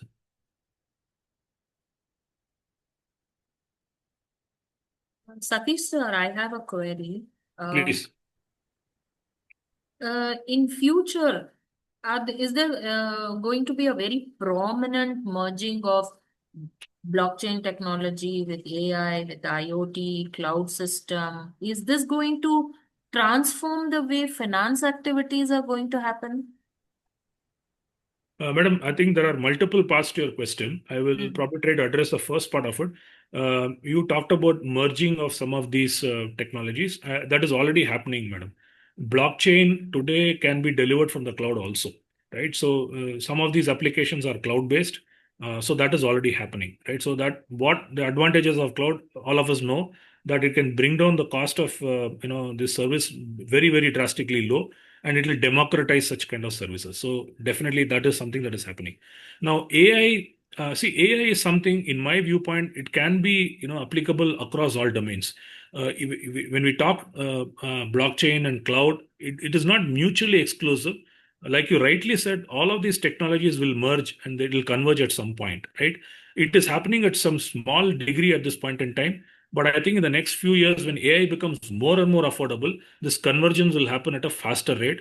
And what will happen is efficiency of this engine will increase, tenfold, hundredfold, and we'll be able to see a lot more value out of this. So your question is very valid. But to tell you that it has already started, madam. I mean, already blockchain is, being delivered through cloud. A lot of providers are doing it today, madam. Yes, sir. Thank you. Thank you, sir. Participants? We have 3 more minutes. Anybody has any question, we can definitely take it. Hello. Yes, please. Yes, this is Dr. Tushar, and thank you for the important, the concept which is first time for me actually. So I just want to know a bit. There are any resources available, like free resources or some websites, if we can, go through and take some inputs from that as a case study we may provide to students or some, such resources if you can suggest. So case study, I'm not so sure, sir, but I think your question is very valid. Again, you're referring to management students, sir, when you said case study? Yes, sir. Yes, sir. Yeah. I will have to look for it. I'm not sure if there is anything readily available, but resources are plenty available, sir. I mean, our own government websites, there are Government of India websites for blockchain. All that information which I shared in my PowerPoint is actually sourced from the government websites only. So there is enough material available, on a lot of websites. So that is point number one. But on case studies, I don't have an answer for you right now, sir. But maybe let me just check back, and I will probably try to pass on this message to Dr. Sana in case I'm able to find something. If there are any usable case studies for MBA students, I'll make a note of that. I think that's something I'll also look for, and I'll Yeah. probably try and come back to you later. So nice of you, sir. Thank you. Thank you. Sir, there's one more question in the chat box. But I would request the person who has typed this to please unmute yourself and ask, because the question is like a phrase. Are we using an app example in case of farmers? The question is not fully typed. Can you unmute yourself and ask the question? Yeah, good evening, ma'am, and good evening, sir. Am I audible? Yes, Yeah, please. yeah, you're audible. Yeah, yeah. Just wanted to have a practical perspective to it. Are these farmers using some kind of app on their mobile phones, or like you had taken one example of farmers providing spices, chilies and all from Guntur and all. So are they using some kind of app for this blockchain? How the interface is working? Just Okay. wanted to know about it. Yeah. Okay. No, it's a fair question. I've just put up my LinkedIn ID here. So, we can take this conversations offline, since we're running out of time. But I'll take this question, since you have posed it. So, to answer your question, madam, there are solutions available for farmers right now. There are two ways of doing through an app. Also, they can do, or it could be like an RFID, barcode or something through which they can actually scan it. Also do, so that a farmer doesn't, have to use a mobile phone necessarily. Both options are available, right? In case the farmer is progressive and is comfortable using these kind of technology, they can use a phone, or a simple scan can also be done, and so that it's like what we see in supermarket scanner, madam. I mean, like a barcode scanner, they just have to scan, and they can actually get this thing done. So these solutions are currently available in the marketplace today. Even Indian companies have got these solutions. Okay, thank you very much, sir. My pleasure. So I've left my LinkedIn ID on the QR code. I mean, anybody who wants to connect with me and take these discussions offline, I'm available. I'll now hand over this to Dr. Sana for her closing comments. Thank you so much, everybody. Thank you, sir. Wonderful session. And there are quite some comments in the box also chat. One Dr. Sheetal has messaged that topic is totally new to her. I'm glad that some new ideas have been put into her so that she could go and she could look into this topic called blockchain and artificial intelligence. And there is Dr. P. Gopinath Rao who said that in Telangana it is Dharani portal which solved many land related issues. Actually, right, 100% right. In fact, Dr. Sana, that is what you pointed me to, right? I mean, I think that's a case that we felt that was a right option. That's what Yeah. we discussed also now. Because I myself have faced this problem where it went to a big litigation and it went on a court case and we had to fight and get it back. At that point of time, this blockchain technology was not there, sir. Right. So it just to create an awareness to all of us that what we need to know from the personal life point of view, how important it is that we all become technologically apt and aware about the changes. We cannot say no to technology today. We need to keep ourselves updated. Otherwise, we as individuals become obsolete. So, Very true. with this closing comment, I would hand over to Dr. Lakshmi Sunita to propose the vote of thanks. Thank you, ma'am. A very good evening to everyone. On behalf of the Department of MBA, the Oxford College of Engineering, it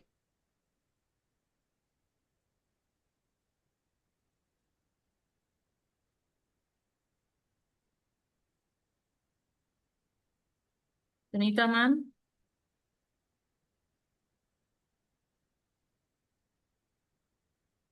I think she's Sunita ma'am. business strategy. First and foremost, we extend our heartfelt gratitude to our esteemed speaker, Mr. Satish Vishwanathan, founder and CEO of Julie Consulting. Sir, your insightful session on exploring the synergy between blockchain and AI integration in fintech was truly outstanding. Your real world perspectives, industry expertise,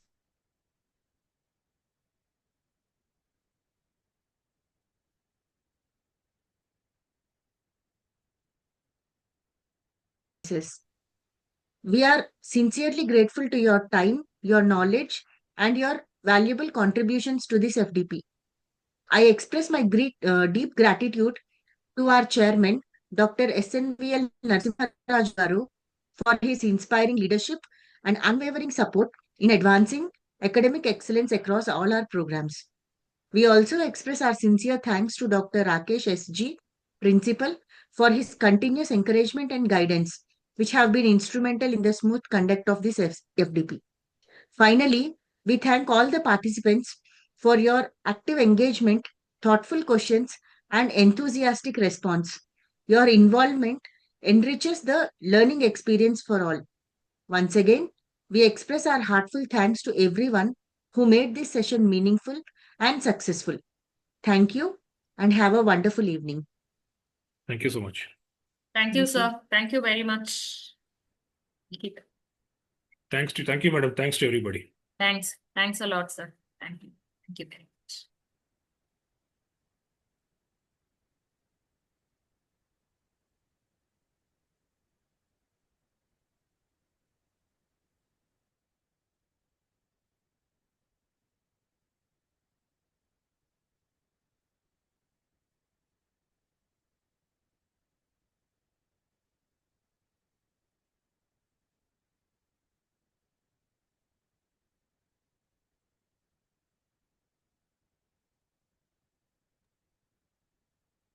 Geeta ma'am? Okay, just give me a minute. Yeah. Just give me.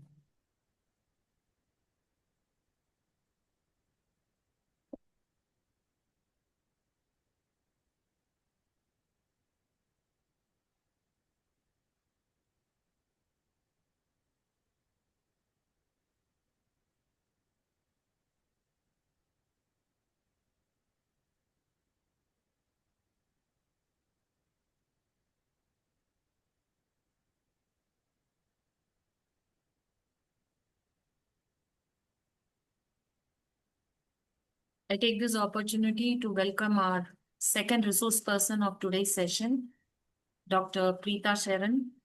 She's currently working as Dean R&D at the Oxford College of Engineering, Bangalore. Ma'am is a postdoctorate from IIT Kharagpur, PhD from IIT Banaras Hindu University, a very competent professor with more than 22 years of experience managing education, research, student mentorship, and also is associated with many international universities and organizations. She is responsible for teaching BTech, MTech students. She has successfully guided 17 PhD, and she's pursuing with six students are pursuing their PhD under her.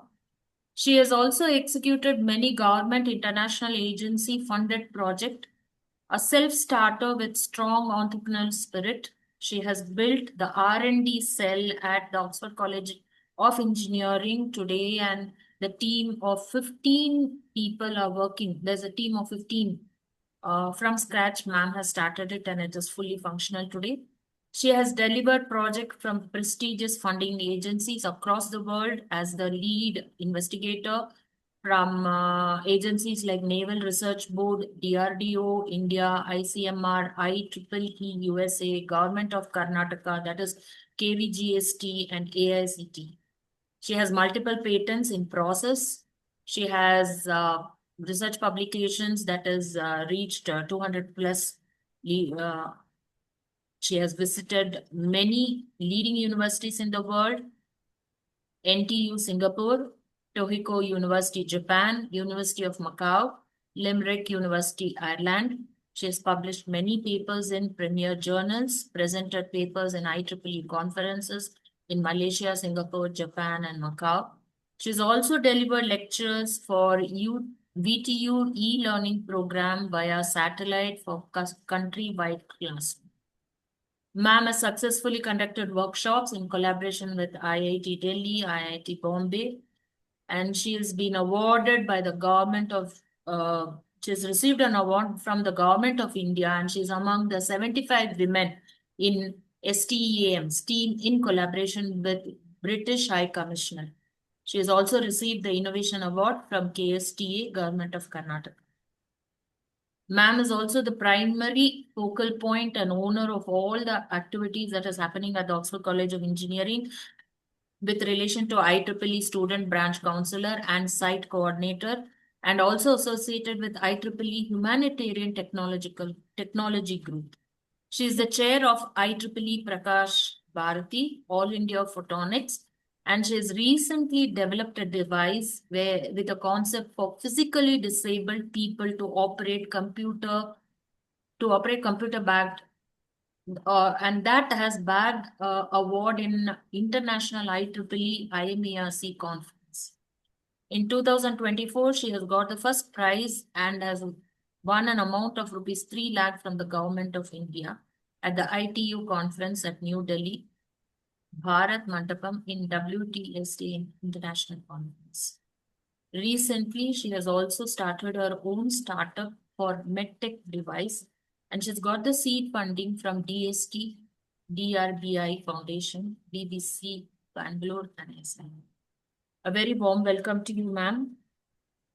And I now hand over this forum to Dr. Preeta, and she will be addressing us on this topic: artificial intelligence enabled biosensor for business and analytics. Before ma'am starts, I would just like to give one thing. When Dr. Sunita and myself went to ma'am asking her to take up one session, because this was the title of the FDP we told, she said immediately she accepted and said, yes, I have something I can very aptly talk, linking engineering, technology, and business analytics. So thank you, ma'am, for this, and over to you. Thank you, Sana ma'am, for such a wonderful opportunity given to me. I will share my slide.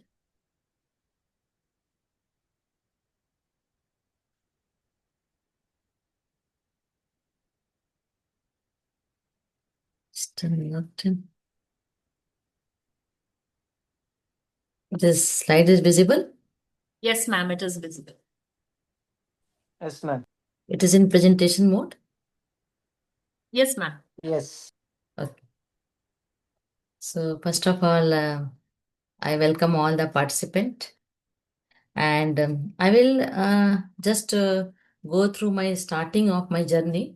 And then I will come to the topic which is given to me, AI based medical healthcare device, and how it will be in the business. And because I hope many are from the faculty background.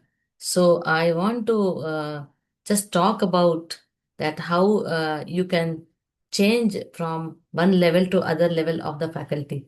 Just yeah, I want to show my journey towards the innovation.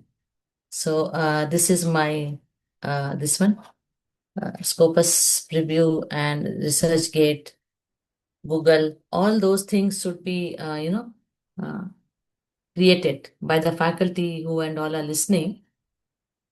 It's just a suggestion that you should have the this see now I will talk about the first 5-10 minutes I will take about my journey towards the innovation, because people will think that anyway we join faculty, why we should do the research, why we should do the FDP, why we should write the proposal. So for that I have the answer actually. So starting level, I was also like a normal faculty. After certain years, just I found how benefited the research. You see that there are three photographs. First photo is a state government, because I am in Karnataka. So this award, in anyone who are interested, you just note down, because easily I am telling you. Otherwise, you have to browse so much. So you just type in the Google KSTA award. This KSTA award is for the any people who are in the Karnataka, and there are 11 award. This award will be given in the innovation category.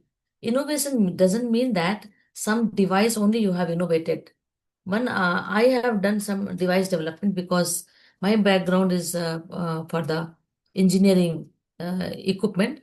But one lady from Chikmagalur, she got the award. She has made tilka laddu with the good jaggery, and with that she has taken the one type of tree, matlab पेड़ का छाल, okay, and that nutritive value she has added.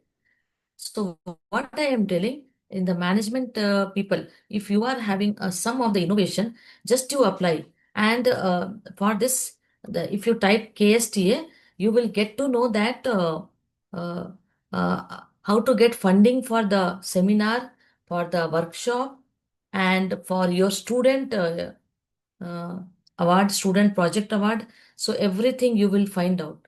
Actually, this type of slide I was not showing, but I have a mentor in Indian Institute of Science.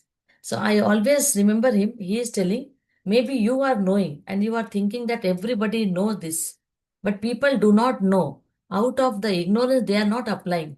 That is why my presentation will be very helpful to those who want to apply, who want to know how to, start writing the proposal, how to apply for the any award, how to apply for the funding, because I have experience in that which I want to share with all of you. So this is the state government, and this is the government of India, central government award, and everybody know this person. He is Dr. Ajay Sood, and he is the uh, advisor to Prime Minister PMO office, uh, and principal scientific advisor. He is from the Indian Institute of Science, and now he's in Delhi. So what happened in 2023? Azadi Ka Amrit Mahotsav was there. So I have not applied for a 75 scientist, but they only selected based on my innovation and my research profile. I got a call from them, and they have given me a Google form. Understand why I'm telling you? Maybe sometimes you are getting some Google form to fill, from some mail will come, unknown mail. And if it is .gov.in, if mail is coming, okay, means that mail is authentic from the government of India. So just I fill the Google form, and 75 women They have selected across the India, and I'm happy to share from private college. I was the only faculty. Other all were the IIT, Tata Institute of Fundamental Research, IIT Kharagpur, and mostly from the research laboratory of CSIR. So we all were invited. It was sponsored by British High Commission, New Delhi, and we got features in the book, 75 Women. Still, it is there with the Government of India portal. And this is the third award, which is also from the Government of India, because I will tell you, ITU is an organization, International Telecom Union, which will happen every year. This also people can note down. ITU.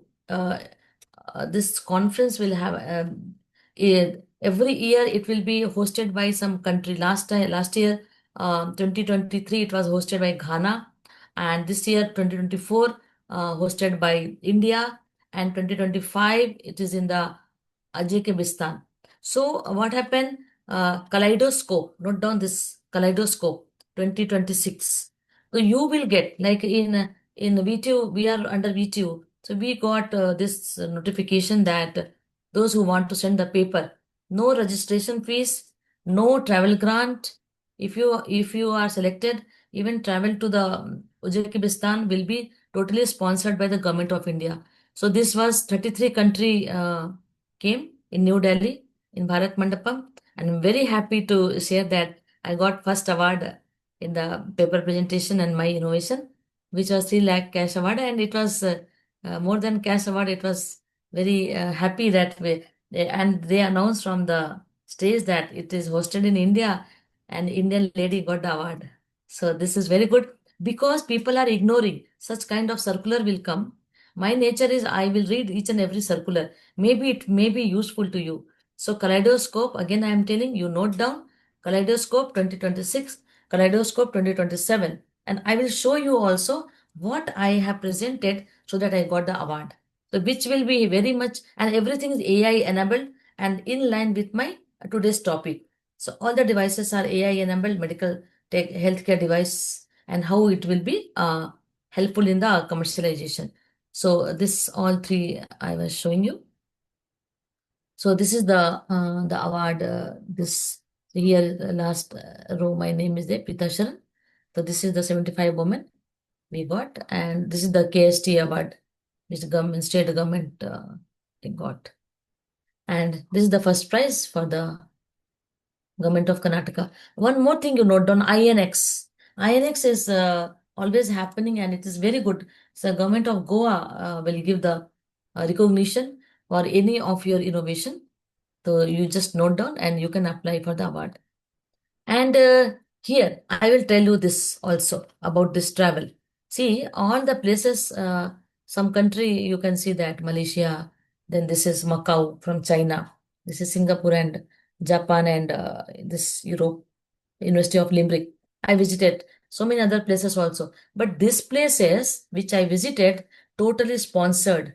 So if you are anyone will tell me, no ma'am, I cannot do the research, I cannot travel because I have money problem, I will not listen at all, because as per the Indian government rule, if your paper is accepted in any of the tier 1 conference, then 3 months before you just type in the Google. That's what I'm telling. Who are interested to get the travel grant, just to note down, 3 months before your conference, you write in the Google travel grant for conference, attending the conference. Lot of travel grant will come. So I got, you see that Naval Research Board DRDO I got because I was having fund. So out of fund, I have utilized. And second one is WI, means IEEE. Suppose whichever colleges you are belongs to, in your college, IEEE student branch, approved branch is there. So what will happen? Women in engineering will sponsor your travel grant. Okay, you have to write and communicate them. Then Malaysia I went, and V2 has given me a grant, and 2013. I'm really very happy that Jaman. I simply wrote directly to Vice Chancellor that my paper got selected in Tensim conference, which is very highly prestigious. This one. So I still remember that they told that, okay, full, I cannot give the money, but partial I will give. But if you will not try, then I could not have got only. This is what I want to tell. And sir totally refunded from China when I went in 2015 for 10con, this one, and Science and Engineering Research Board. Now it become ANRF. You type ANRF, Anusandhan Research. Okay, so you will get the travel grant. And Limerick University, I went to Ireland, which was invited speaker. So obviously they have taken care of my travel.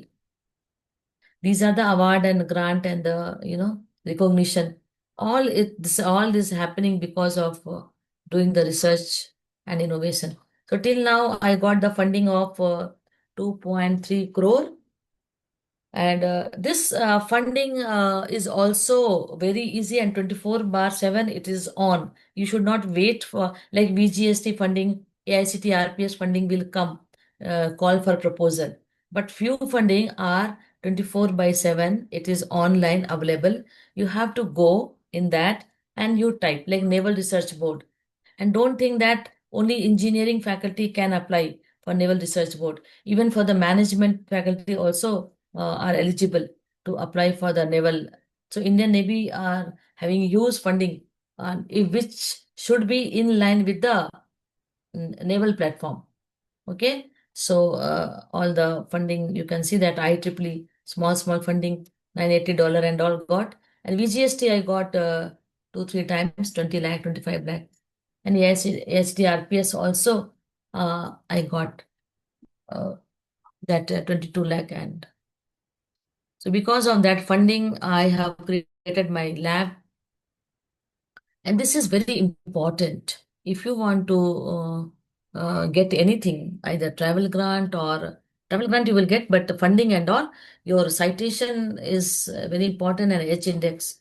So this is my citation and H index 27 and 19 index 65, 2300 something. I have the citation, I have the Scopus. Now, latest it is 220 plus Scopus general paper, which is very important for writing any proposal.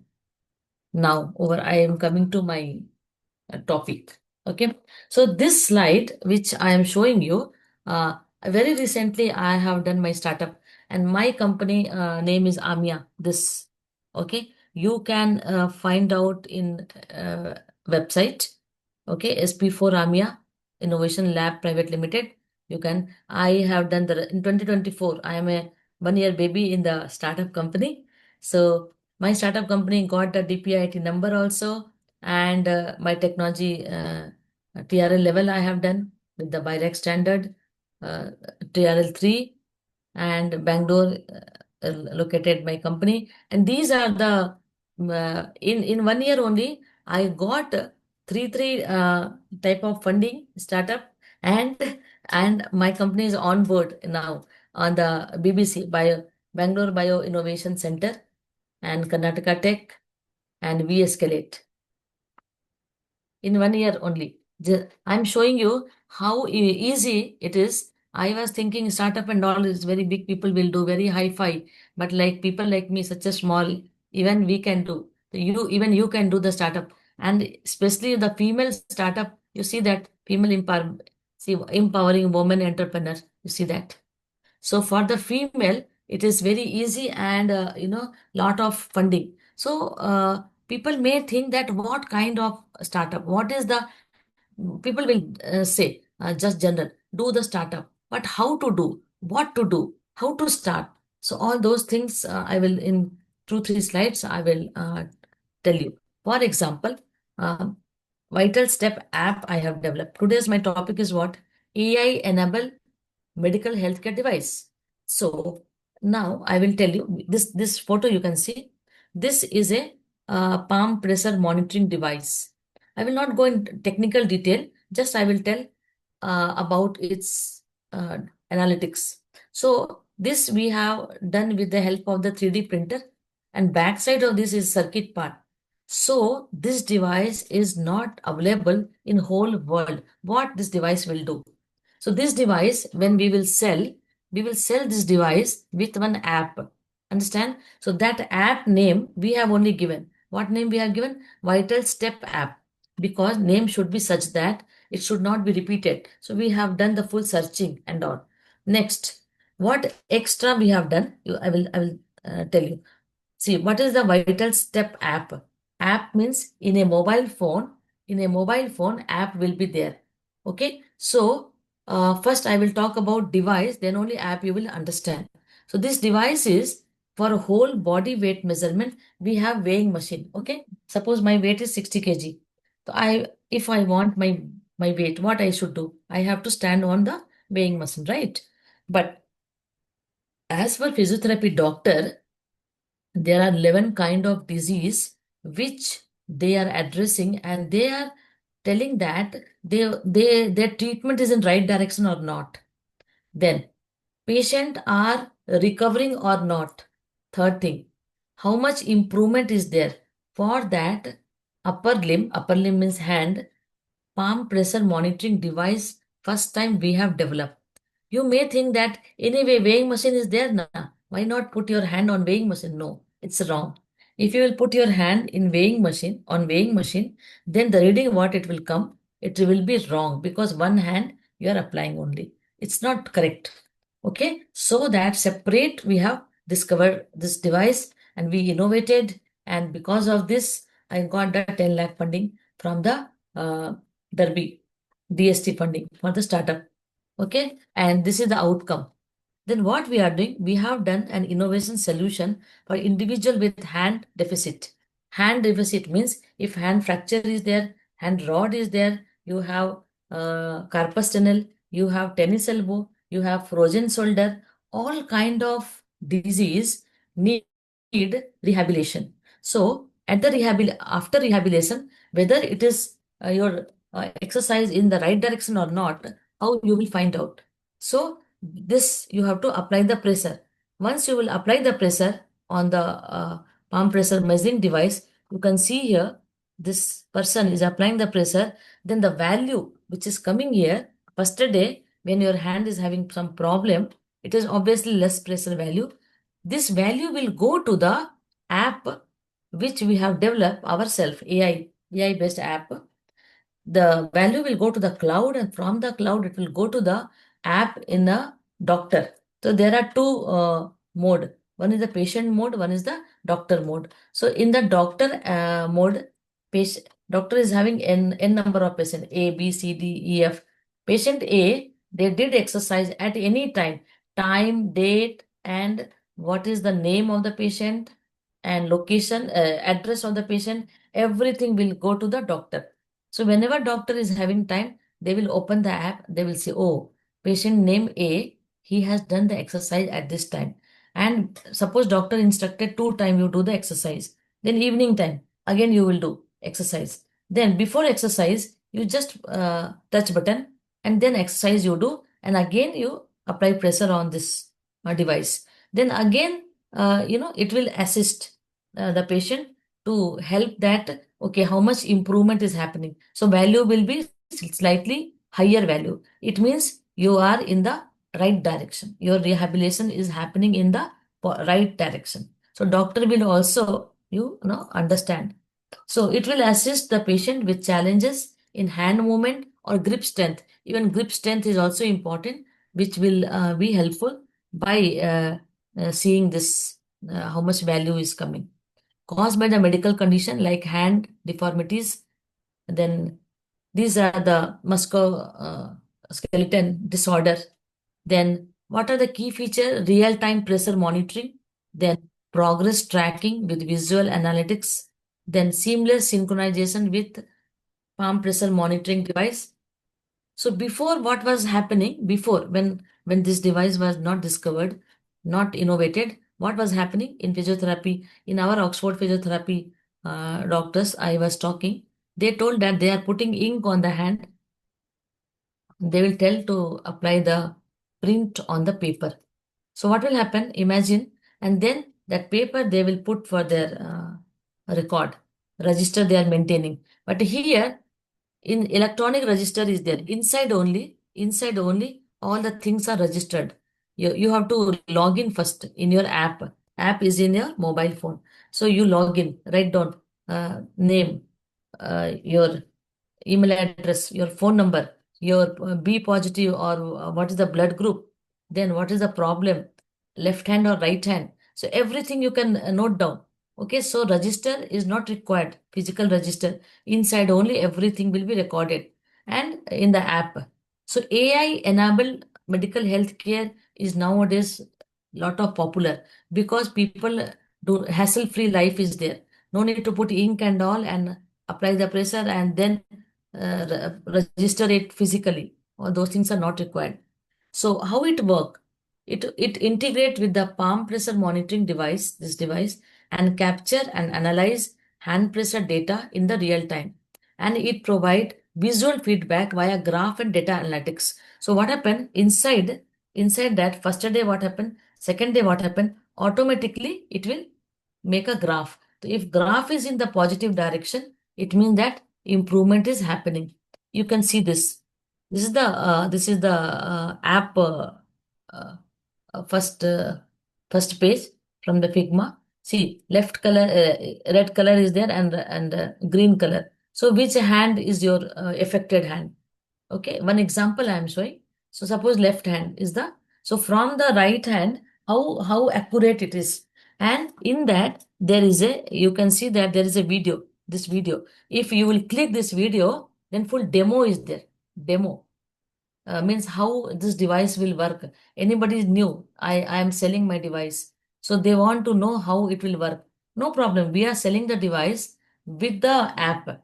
Okay. So in the app, there is a first page only, just to click. So your demo is there. In the demo, very clear cut. My sound is only there. I only recorded the video. So that video is there and people will, come to know how it will work. Where is the touch button, left side, right side, what and all to be done, everything is there.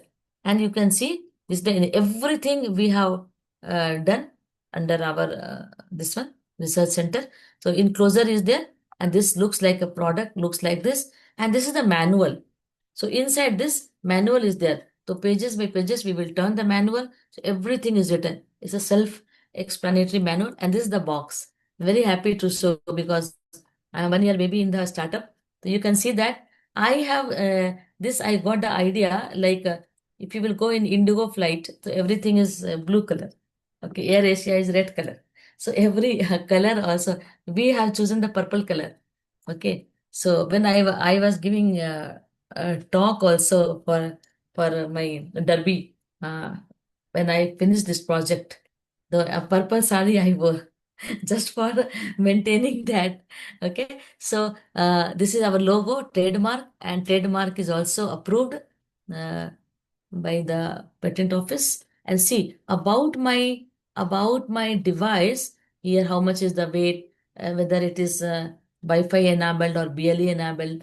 Okay, how it will connect to the cloud, everything, all the information we have given here, and this side also all the information we have given. So box also we have done fabrication.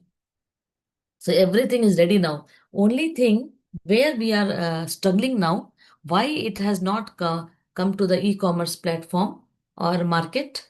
Because market is huge market. Not a single device is available in India anywhere. Not in India, in foreign country also. So where we are struggling for licensing or regulatory body. So what happened? Any medtech device, if we are doing, then we have to face CDSCO, CDSO. So Sugam portal we have to go and there are 46 documents are there. So one by one, we are clearing. So once it will be clear, then and I'm very thankful to Bangalore Bio Innovation, Government of India. They are helping us and I got the mentor for all those things. Mentor means how to productize. Technically, we only did everything, but we need mentor for the CEDESCO, how to get approval from the uh, this licensing government regulatory body. So if I have taken the government regulatory body, then I can sell my product only in the government of India. Then again for the foreign country, we have to take separate licensing. All those licensing will take time. Once it will be approved, then this product can be utilized in throughout the India not only in the our planning is to sell this product. You see this where and all revenue stream, which will be very interested, I think, for the management background people. So we are planning that online sale we will do to platform, direct sale to the patient we can do with detailed product info and reviews and after sale support we can do. That is first way. Second way of revenue is the diverse revenue sources. How income from the patient and therapeutical center, healthcare provider, and insurance company. What is happening now in insurance? They are giving the insurance based on the any device record. Suppose if you have uh, fever, so thermometer will tell that you have fever 98 degree, 99 degree, or how much fever you have, 100 to. Okay, so who will tell the temperature? Means measuring device is required, right? People will trust only on thermometer. BP instrument will tell 120 by 8, 80 is the normal. So if you have high BP, how you will record? BP instrument. So till now, nowhere device was there who will tell that how much recovery happened in your hand. How much recovery happened means usually I have done the research on that. Left hand is having little pressure, but more or less equal. So something fracture happen in right hand, left hand. You can see how much amount of pressure you can exert. It will be more or less equal. So that basis, know where the quantification was doing. So insurance company, how you can file the insurance. Now I want. So insurance company want the values. So that next we are planning, we will sell to the hospital as well as we will sell to the patient. In hospital means one time investment hospital will do, and when patient are coming, they will tell patient, okay, you pay some money, apply pressure, and see your weight how much is there. Next time when you are coming again, you give the money. This is the revenue. Next, we thought the patient education program we will do. So we will demonstrate the device benefit to increase the market demand. So that we have to do in the so many physiotherapy conferences we should go, and we should prove our this and all we are getting from our mentor who are from the you know from management background. They are telling us this is the way you should do. By listening to them, by their listening and understanding, I have done this slide. Then marketing outreach. Then how we can market our product, because it is a new product. So suppose weighing machine product is there. Suppose goniometer is one product. These all are already there. So in Amazon it is there, Flipkart it is there. Just we'll type thermometer, BP measuring instrument, sugar monitoring, it will come. But for palm pressure monitoring device, it is not there. So what we should do? We should do the marketing outreach by social media and online uh, campaign to expand the audience reach. Okay, but the thing they told that one thing, until and unless regulatory body is giving the license, I cannot do the marketing and I cannot do the showcase of my instrument. Only thing is that I 3 months I left my this product in the hospital physiotherapy, Oxford Physiotherapy Hospital, because for that also I have to clear the ethical clearance, which I clear from the Medical Council of India, and that certificate I am having. With that certificate only, I can do the human trial. Otherwise, this medtech device is very easy to develop, but very difficult to launch in the market and test on the patient. So this is what is my 1 year experience. And subscription system. So this is our own idea. What we are doing here, when we are telling that you have to take an app. So this app purposefully what we have done, like a mobile, you are a prepaid mobile. So you have to recharge, correct? Chota recharge 50 rupees or 350 per month or 500 per month. Like this, depend on what kind of disease you are suffering. Suppose if you are suffering from the frozen shoulder, where your hand is hanging like this, okay, you need more exercise, more then patient need to put the hand and see that my pressure value is increased or not. Okay, you can apply pressure or not. Or stroke patient, So we have put one subscription basis. So okay, suppose you want for 6 months, then you recharge your app for 1,000 rupees. You are thinking that for bone fracture, so automatic system, bone will heal with time. So that is known. This many week bone will join. Then based on that, you can take the subscription. So like this, our revenue system we have thought. So this is all brief about revenue with our device. These are our core team. Next device. This is also one with the app device. So this device is low cost. This device got previous device got 10 lakh funding. Each device, whatever I am showing you, with the funding which we got success. Few device we are still waiting to apply. That also I will show you. This device is, I will tell you, we have dental college in our campus. So, orthodontics HOD, Dr. Lakshmikant, is my very good friend of me. So one day he was talking, and he came to me and he was talking that what is going on in IT. Bangalore is a IT hub, everybody know. Okay, and here paying capacity is very high. So there are two type of patient. One is very rich family patient are coming, and one is very normal and below normal. So this doctor is having the problem. Okay, whatever problem is related to the dentist, they want at the end of the day, they want to eat very hard food. Then only they will understand, patient will understand my teeth is very proper. Okay, for that, what is now going on in Oxford College of Dental Oxford College? I'm giving you one example. That is known as the bite force measuring device. It costs 1.5 lakh and they do not have right now because now understand what is this bite force measuring device and how it work. Before research, actually, I am trying to understand the nature of the device and the problem. Then only I will start solving the problem. So now the problem is, suppose because of road accident or anything, surgery happen in the dentist teeth, or else crown, or else filler, or else root canal you have done. Anything the doctor will do to the patient uh, teeth. So now some patient do not want that how much Newton force each pair of teeth, front teeth, side will exert. Okay, but some patient they are from high tech. This one they want that no. When I am coming to the doctor for this dental checkup and all, I want that to know that whether my uh, all the teeth are proper and proper force I can exert. So that device, which cost 1.5 lakh, there is a green color sheet. The doctor will suggest you just you buy it.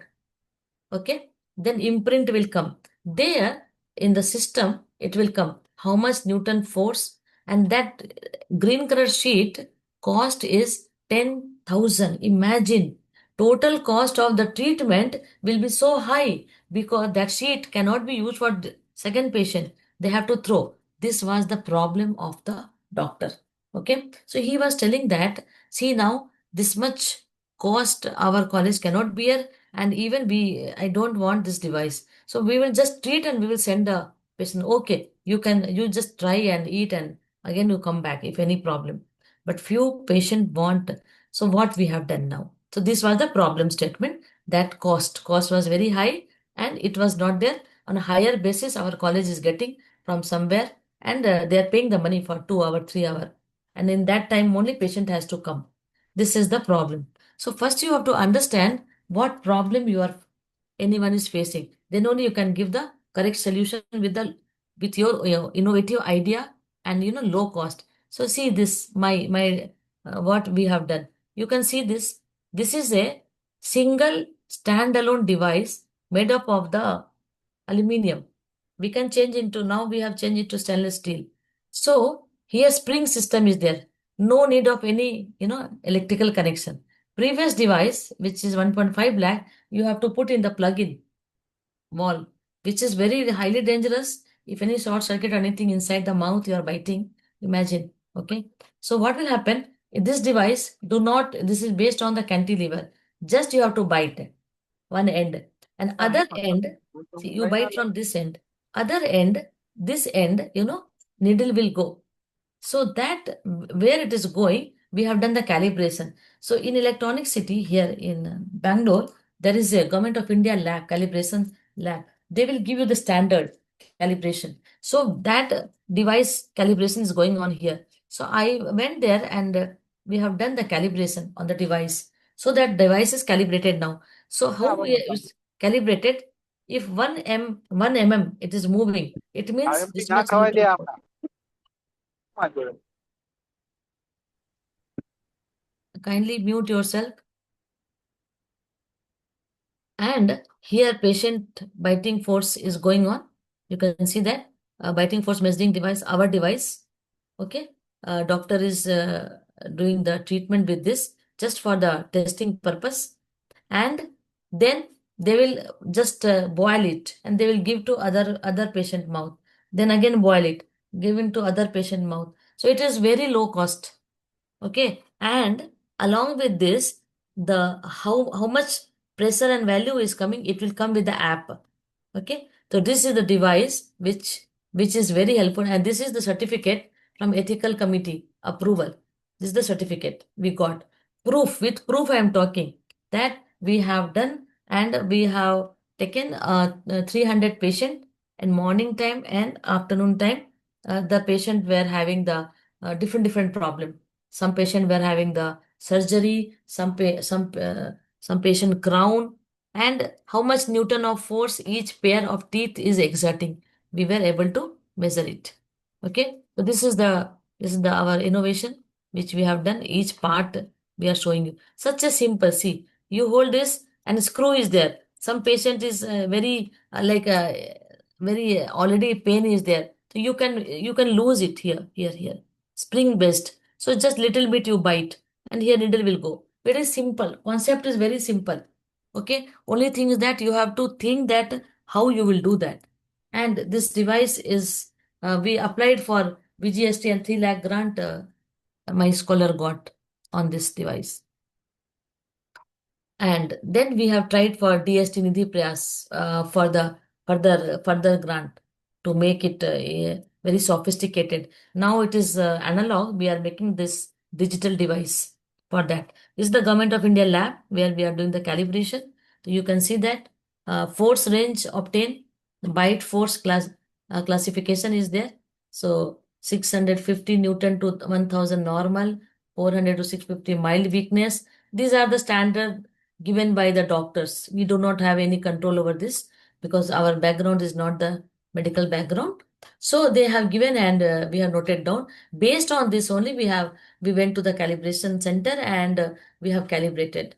So that we have done the calibration with UTM, Universal Testing Machine, and we are using this. Okay. So stage of proposed solution.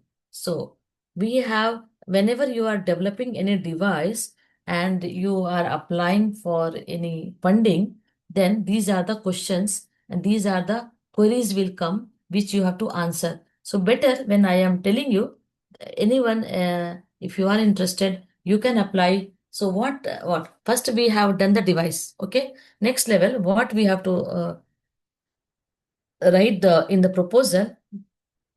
So stage of proposed solution. So we have designed the device using the seesaw lever mechanics. So seesaw lever mechanics, cantilever for precise biting force measurement. We have created a 3D CAD model. Anything, whatever things you are seeing, if a specs is there, even this specs is having one structure. Each structure will be designed by the CAD model. Okay, by using the CATIA software, which is the mechanical department. It is, and through the finite element analysis. Then we have fabricated a prototype using 3D printer. So in our R&D, we have 3D printing machine. There only we have done. And then we have given to foundry for the aluminum to make it for durable. And we have done the calibration in the micro universal testing machine, and clinically we have evaluated. See how crisp, how to the point we have written the stages of the proposed solution. Like this, any funding agency want, they do not want any story. If you are going to apply for any funding or for any commercialization of your product or any startup funding agency, you need to write this is the way, to the point and very uh, crisp. You have to write to the point. Then next, they are asking beneficiary of this innovation. So what is the beneficiary of this innovation? Inclusion criteria.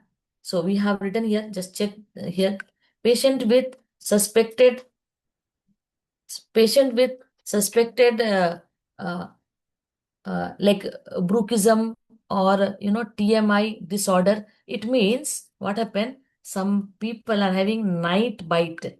So morning their lips will be full, blood will come. Some type of disease it is. Okay. So this is those type of patient also can use this. Okay. So whatever device you are developing, it should have the wider range of utility. So you have to write. So one we have written, next what we have written, these require dental, prosthetics, implant or undergoing oral rehabilitation, whatever, oral rehabilitation. Every kind of patient will use this. I told you, whichever problem is there in the teeth, at the end of the day, people want to know how much Newton force pair of the teeth is exerting so that they can eat it. Eat. Subject with no dental issue for establishing normative bite force values. So you have to write each and every points which I am showing you here. Individual recoveries from surgery or injuries required bite force measurement. So bite force measurement means how much you are biting. Oh, you are not able to bite. Doctor will see. Okay, very still he has to regain the power muscle in the inside in the dental inside the mouth. So again the treatment will be different. So this and all is very much required. Then participants in the clinical trials or studies or dental biomechanics or uh, vestibular function. So these are the beneficiary. Who are the beneficiary? You need to write. Then exclusion criteria. Exclusion criteria. This is the inclusion criteria. This is the exclusion criteria. Exclusion criteria means individual unable to comfortably bite due to acute dental or oral pain. What was the cause? Why patient need this device? Why doctor need this device? So what was the problem? So it is written here. Individual means the patient unable to comfortably bite due to acute dental or oral pain. This was one of the problem. Then another, young children who cannot cooperate or follow instruction for accurate measurement. For young children also it is available. Those at risk of tooth displacement or injury during the measurement. What I mean to say, these are the exclusion criteria. Everything in single page, you can see that. If I have to conclude, I will conclude. If you are writing the proposal, you are presenting to someone to the point how much you have developed your proposed device. In five bullet only I have shown who are the beneficiary, who will use it, and what was the problem, who it can solve, the exclusion criteria. Enough. In one page only you talk about your device. This many people are not knowing, and they will write simply so much story, and finally they are telling me, ma'am, every time I'm writing VGST proposal, why I'm not getting selected? Because to the point you should be. Okay. Then coming to the customer. Now what happened? We have developed the device and we have identified the patient, means target audience who will take my device. One example I am showing, one case study I am showing, the biting force measuring device. You will do something else. Okay, but you can take this as a role model. See, then customer and market analysis. We have to see Simply, we should not do any research, any device development which do not have any market. Okay. See, why we have done 1.5 lakh was there. Okay. And 1.5 lakh also okay. But 10,000 every time to use the green sheet, which will take the, imprint of your biting force, which is very costly, and overall treatment is very costly. So the target customer include dental clinic, hospital, and rehabilitation center needing affordable and precise bite force measuring tool for diagnosis, and prosthetic research institution, prosthetic manufacturer, and see, so many people are ready to take. Research institution will take our device. Prosthetic manufacturer will take our device. Obviously, dental hospital will take our device. And additionally, rural healthcare also we can provide, because it is very 1,500. And market size is so big, you can see that how much big market size is. Then competitive differentiation also you should do. Any device whichever you are fabricating, how is the market? So you have to do the competitive differentiation. So our market we have checked. See, these are the big player in the dental related equipment. T-scan. Everybody know T-scan is very famous. So lacks the ability to measure absolute force value, limiting its usability, not possible to sterilize. Because I told you, it's electric. You have to plug in. How you will sterilize every time? No way. It's not possible. That's why it's very costly. They are using the one sheet. And competitive differentiation, you see, cost-effective solution suitable for small clinic and rural healthcare, because it's based on the spring-based. Just you have to buy it and you have to get it. So cost-effective. It provides direct absolute measurement for enhancing precision in diagnosis and research. Then user-friendly design eliminates the need for extensive training. No training is required. There, if you will see in our Oxford Dental College, lot of button you have to set first. Okay, lot of training required for doctor to handle. Here, no, just to give the patient, tell you bite here. You want this front teeth, you bite from front teeth. You want side, just you bite. It's easy. Okay, so ease to sterilize, use it and put in the boiling water. Is to sterilize, meeting hygiene standard. These are the competitive differentiation. So whenever you are developing any device, you have to see that your device is competing with the other device or not. Okay, so these are the big player. FewTech is there, InnoBite is there.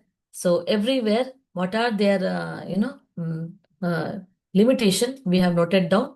And proposed device. Our proposed device is portable, very lightweight. You can move it from here and there. Sterilize friendly, IoT enabled device. Okay. Then I have done here the cost analysis also. You see that. So T-scan is how much cost, you can see $7,260. Imagine. FewTech $1,100. InnoBite, all the US dollar you see. Our device you see only $60. And imagine, no plug point, no charging battery, no powered, nothing. Just it's a simple, you know, uh, simple. It is a spring-based uh, sensing device for the biting force measuring, and cost also is only the $60. So obviously it will go in market, and again we are waiting for the licensing. So this is the problem and solution we are giving. Measuring biting force in critical for evaluating dental health, diagnose oral condition, and design prosthetic. Okay, so these are the things, and current challenges are there. I already told you, high cost of existing device, making them unaffordable for small clinic and research facility. Okay, bulky design limit. All those things are there, current challenges and solution we have given. And these two are the patent we file and grant patent. So patent is granted, and then you have to write about milestone, and you have to write how many months you will do funding. So we are asking for 10 lakh funding for this. So 5 lakh for this. Then scalable, we will do scalable for 50 unit we told. For that 4 lakh. So like this, you have to see. Market readiness means you have to give to the many dental colleges and all. For that 1 lakh we kept. That is over. Now, second, I will show you the ICMR funding, Indian Council of Medical Research, which I have done. I got the funding in 2017-18, and that time, actually, what happened? This funding, how it came, I will tell you. That time, actually, newspaper, it came that in night time, one IT person, he was coming from the office, and in the divider, he fell down. And what happened? Night he was there, nobody was there to take to the hospital, and morning somebody helped, and both the hand was cut. That was so painful story when it was there in 2016-17. That time what happened, I thought my BE student, my project student, I thought the same thing I will do. Now imagine those who are software engineer and both the hands are not there, how he will earn the money and what he will do. So we develop one device, okay, with the help of the student. So it's written here. Imagine, honestly, I have written here 2012. This story is 2012. So we have developed one device when both the hands are not there, how to move the mouse. Like this mouse is there. Mouse is required to move, hand is required, but both the hand are not there. So starting we applied for small funding. We got $800. With that $800, you see that what and all we have done. We have made one cap. On the cap, so many wire and circuit and imagine.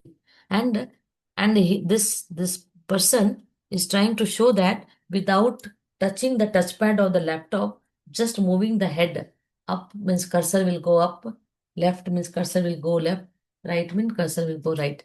And like this, we have done. So this was the proof of concept. With this proof of concept, I traveled to ICMR.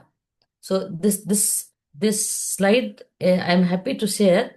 Now ICMR people, they are showing this slide. They have done this to any other people who are coming, and they told that how I went and how I met with the director general, and that too no fund call for proposal was there. Directly I have applied directly on from the net only I applied, and they told, okay, you come and showcase your device. You come and they have given flight ticket and all. Then only I will travel. Okay. Then after that, then I met all those. So they are very happy now, that device. So how the stages of the refinement happen. So yeah, 17 lakh funding for that. And they have given me 10 lakh funding. And see the improvement, how it was ugly looking, it was okay. Then further we have improvised with the Bluetooth. I'm not going into technical detail. And finally, this looks like this. And this is a 3D printed. So people will not wear this in ordinary specs. What you are using, in that only, one side will be circuit, one side will be the battery. And this is very comfortable. If you want now, double click. So mouse left button. It means left eye, you have to wink, and then round, and it file will open. You want a right button mouse, then you have to close your eyes a millisecond, then you open, so move to copy paste, and any right button, it will do the function. Only this much it will do. But while typing the mail and all, Google Assistant is there. With that, you can type the mail. Only this was such a small project I have done, cursor movement, basically, and they appreciated so much. And finally, I have done the technology transfer, and they have put in the, and some company people has taken this and they are fabricating. Further, I have not done any commercialization. So ICMR, for all of you, I am telling you, you go again, you note down in website of ICMR, you go. They are giving the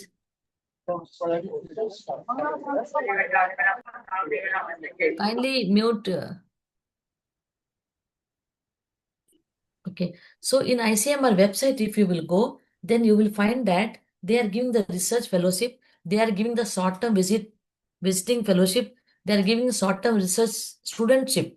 So even your student will also get funding. So people are not aware of this many things. That's why I am showcasing everything. And for retired person also, they are giving superannuation also.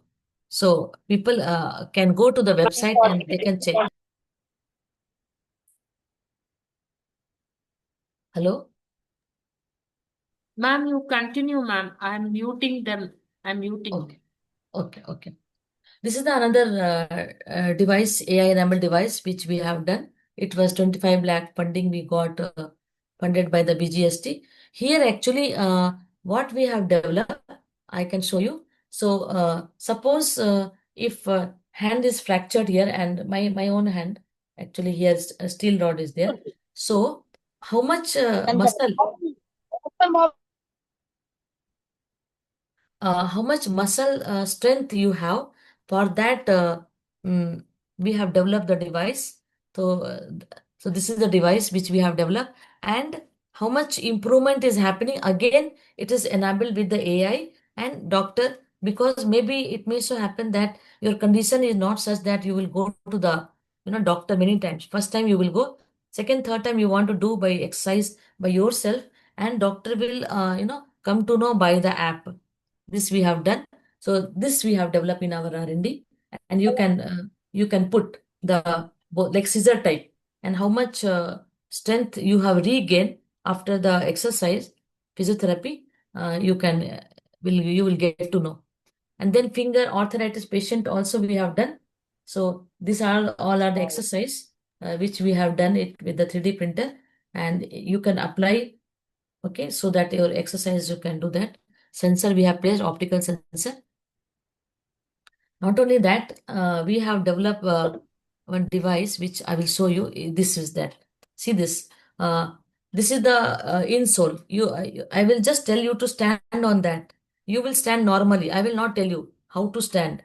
But the way you are standing, maybe your whole body weight is on the toe side, or your whole body weight is on the heel side, or to balance your body weight, how is the pressure distribution, that play a major role actually. So that will predict you will be pre-diabetic, or you are having the other kind of problem where the balancing problem will come. So this we are able to find out through the optical sensor. This experimental setup we have done. See that if you are moving more towards toe side, then it is known as plantar flexion or dorsiflexion. Left or right side, some people you will see that they will walk more towards right side like this. So this and all is not correct posture. So we have the mechanism to find out the pressure distribution, and as per the distribution and the graph, doctor will do the treatment. So these are the different type. There are the three types of foot it's available. Architecture of the foot.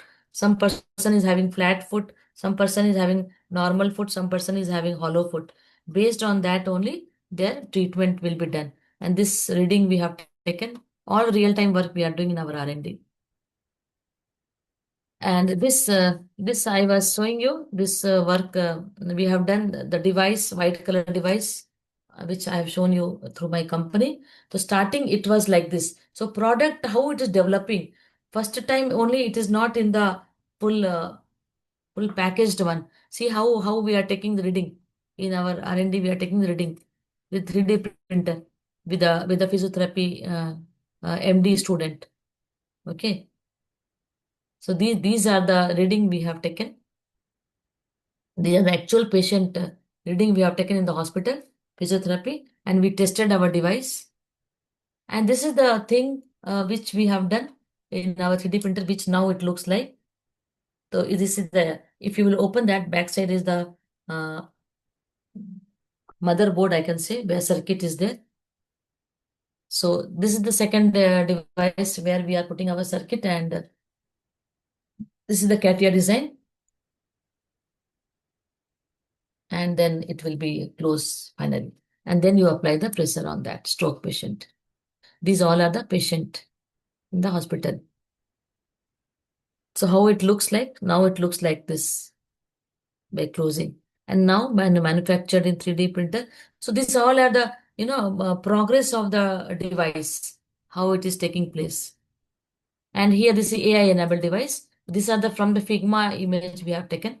So in the first page, you will tell you write down your detail, login, then which hand you have the problem, then how much is the BMI ratio, how much is your weight, how much is your height, everything you have to fill based on that. And these are the posture you have to apply the pressure, and then it will come improving, therapeutic, continue. These are all will come in the in app. So you can see that if your improvement is happening, its graph is up. If you are not doing exercise, not doing anything, graph is coming down again. So it is down again, graph is increasing. This is the way actually you can see yourself in your app, or else doctor by sitting far distance, he can see in the AI enabled app. This is the this one, and 15 minutes I will take this. I told which I presented in Delhi, Bharat Mandapam. I got first prize in ITU. Everyone, you must apply for this kaleidoscope, and you see this. So what is the problem? What kind of problem I am solving here? All the real time I will show you with that. Yeah, you see this. So what happened? Suppose somebody got the stroke. The hand is permanently turned. Hand is permanently turned. Permanently turned means it is like this. You see this hand. This hand you see. Then how you will lift? How you will hold any cup? How you will take the glass, because water is spill over.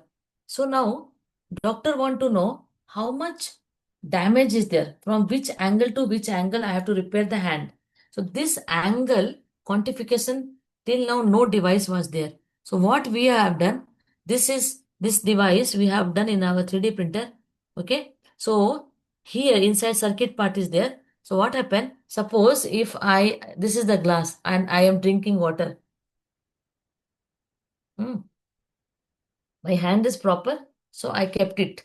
But if my hand is like this, so water will fall down. So back side of the glass means here you have to attach this device.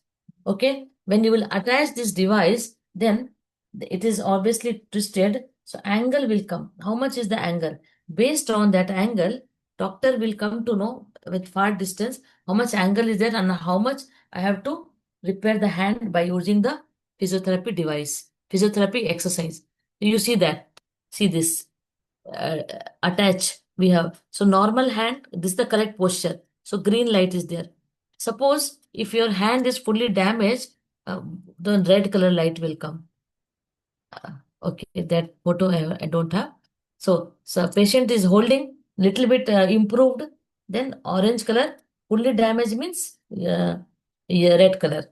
So even patient can see that, oh my, I have to do further exercise so that my hand will be in the you know uh, normal red to orange, orange to green. So whichever device, see that mixie jar is there. Below that they have attached this device. So it is green color, means normal way you have hold this. Means hand is fully correct. Is the patient. Okay, this is the other device. Just fast I will move because so many device I have developed. I just excited to show you. This device we have done the gait analysis. Gait analysis means walking pattern. So till now, everyone has done by standing. So this we are planning, if our device is again with license and all will get, we can sell to the Bata people, or else any a footwear company, so that if people will wear that footwear, then they will come to know that in the app they will come to know that their walking pattern is correct or not. Okay, so that some people will get giddiness and people will about to fell down, before only they will come to know, because their walking pattern is wrong. They are giving more pressure on one foot compared to other foot. All those analysis we have done. This is known as the gait pattern and the foot pressure distribution. And it is very key indicator of posture and recovery, and any imbalance often seen after injury or surgical can lead to the joint stress and delayed healing. So doctor is telling that if right foot is not not good, okay, you will don't apply more pressure on the right because rod is there. So if you are applying more pressure on the right, then buzzer will be on. Okay. And then patient will be alert. No, I should not apply more pressure on the injured foot. So all those things we have written here.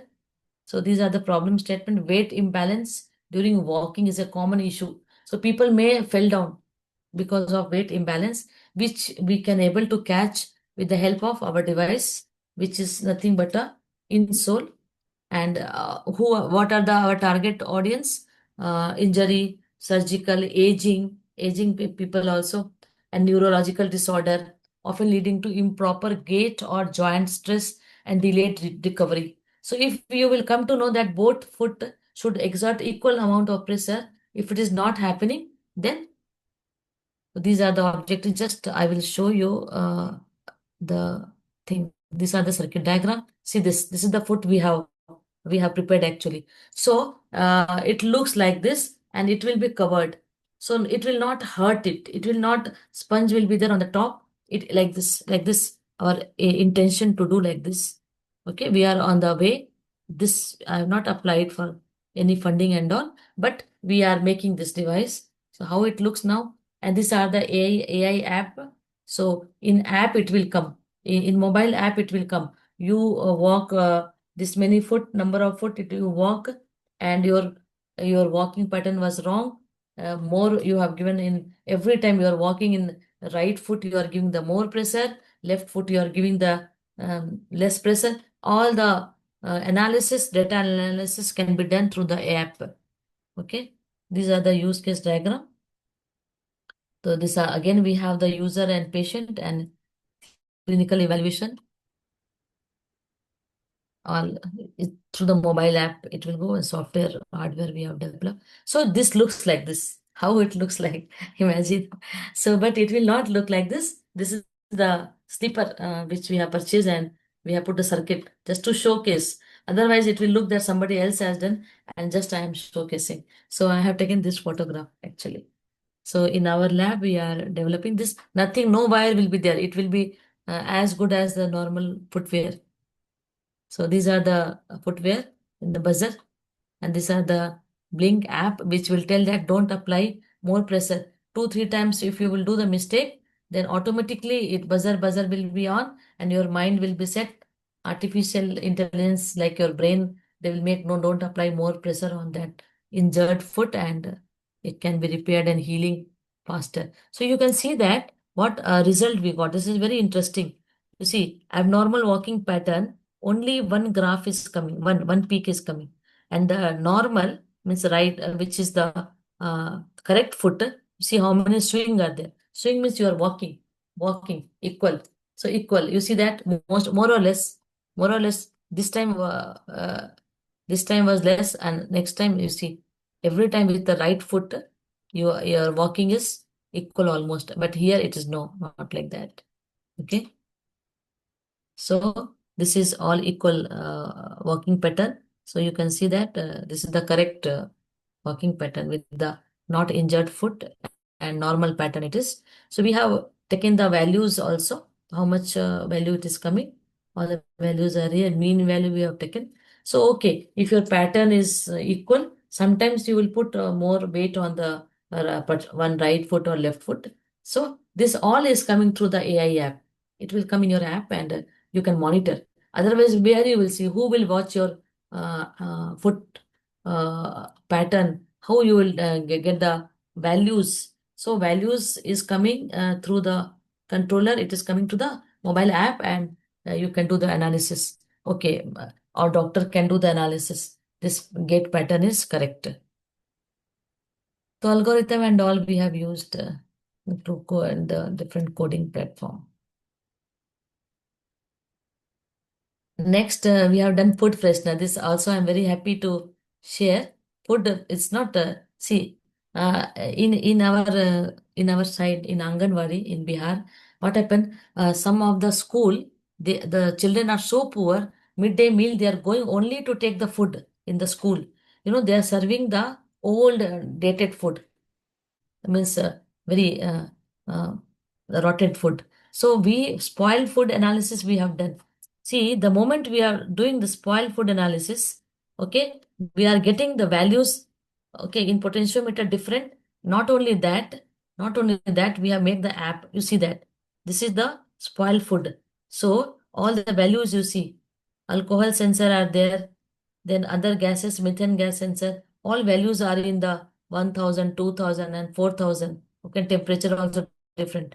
And this graph is shown for the spoiled food. 1 week before we prepared, that we tested. This latest we have done 2-3 days before I got this out result. So I am very see this is the fresh food. Okay, fresh food we have done. Just prepared Anna Sambar. I have taken the case study of Anna Sambar, and in the other people have done for fruit and all. But fruit and all I have not done. I am just targeting the Anganwadi. Okay, and also app is there. And here we are getting the value is different. You see that? And here graph you see how many two values, and see everything. This value you see 307 alcohol sensor is giving, methane sensor is giving 126. See the difference.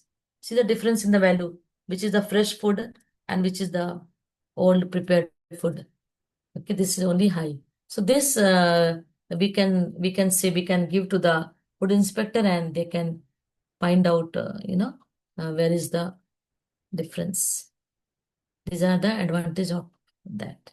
I was more interested to many are there. I did this also we have done for dentist actually. If lower jaw is upside, and upper is inside, that is called class 3 skeleton correction. So we have done this also. So this type of things, and we have put on the face, they have to wear this. So lower jaw, which is front, so that you can't eat anything, because upper jaw and lower jaw should be in symmetry.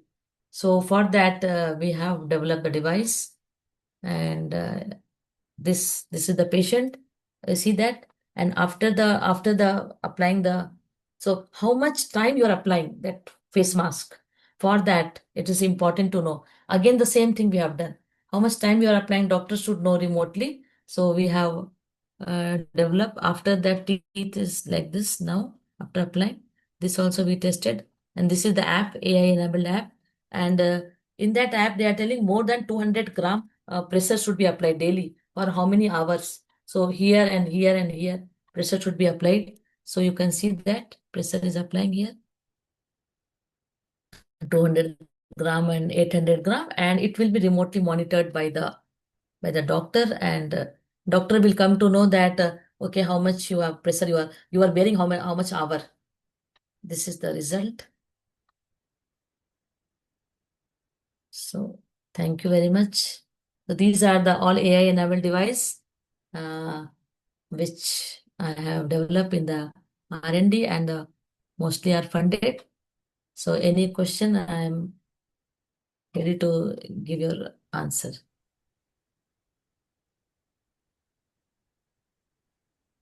Participants, you can unmute yourself and ask the questions.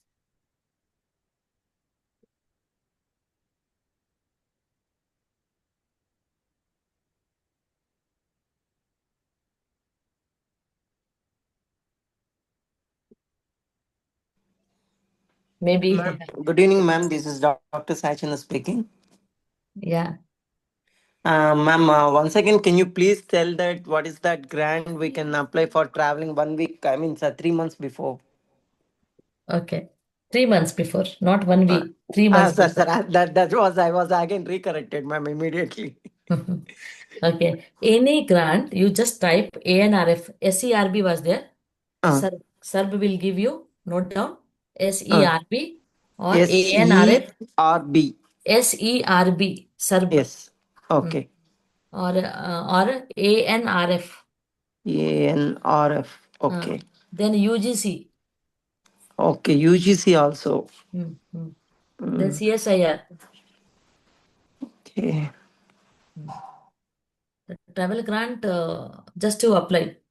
Very few Okay. people are applying. That's what I am enjoying, because very few people are knowing how to go, what to apply, where to apply, what to do. Thank you, ma'am, so that I can give competition in that. Sure, definitely. Actually, recently I was being a keynote speaker for Mike in Singapore. So actually, Okay. they called me there, but due to this financial crisis, I told that I can only give on online. Like that, I was losing opportunity. That So is why, that is why my professor told, he is from Indian Institute of Science. He told, Prita, you are thinking everybody know. No, you just, whenever you are giving talk, please you help everyone.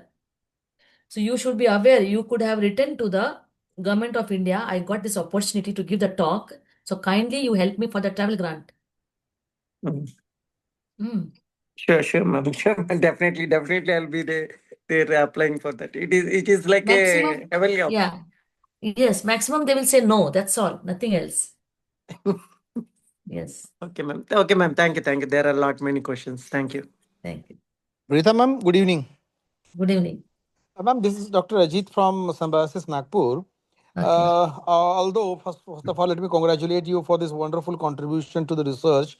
And it was really very motivating and very, heart-taking to listen to you, ma'am. Meanwhile, I was also exploring your work. So I'm happy to know that I got opportunity to interact with you. Ma'am, my question is, Yeah. you mentioned that not even the engineering, but the management faculty, and then they can also go for some grant or some concept. I mean, some kind of the fund. Hmm. Can you please be a little bit can you focus on the what are Hmm. the agencies from where we have a high chances to get such grant, especially when your research is limited in a specific area? Hmm. Okay. I will tell you. For example, Indian Navy. Okay. Indian Navy, you know? Yeah, ma'am. Yes. So we, from engineering background, we will do the device development. But what happened? So people who are in the Indian Navy defense, they are under submarine for the months together. So months together, when they are staying in that environment, their ecosystem will be different. I am not giving this answer. This answer is given by the commander, Navy commander. When MBA department people from our college, they ask that time when I got my funding for the device development. I developed the device for a big, huge vessel. If one hole will come, then total multi-crore money will go waste. So that time, when MBA faculty was asking, then I was listening. Same answer I'm giving to you. Okay, it is told by those Navy people that MBA background people will do the research on that. What kind of environment should be created for the people who are 2 months, 3 months, 4 months inside the water 24/7? What kind of mental status they have, what kind of thought process they are having, what kind, so that you can, if you can give the comfort to those people, then also Indian Navy will give you the funding. It's very important. At the end of the day, people are there inside the, not the robot, they are the human being. But imagine they are in that environment, how you can support them. So those type of things will come under the management and humanities. I thank you, ma'am. Thank you very much. Looking at the paucity of our time, we'll definitely. I noted down your email, and we will definitely connect on LinkedIn as well in case if I need any support, any help, any guidance. We'll definitely connect you, ma'am. Thank you very much for this insightful session. Thank you. Ma'am, please once again share your LinkedIn QR code, please. I will scan from my phone. Okay. I will share. You can, yeah.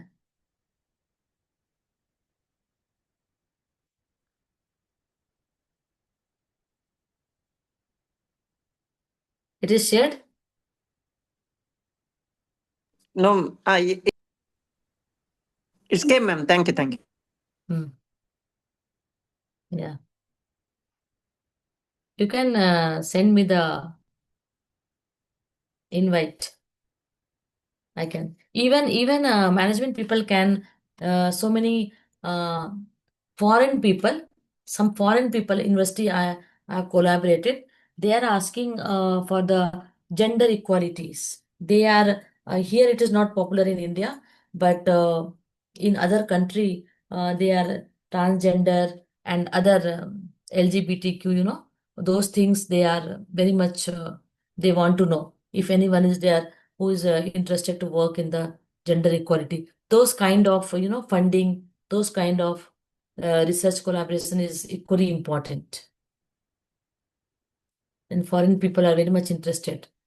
So some foreign funding are there based on those kind of social issues, which will be, I think, under your department.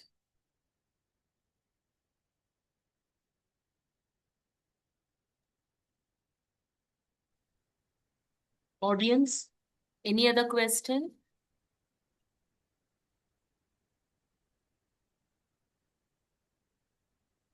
Yeah, hello, ma'am. This side Archita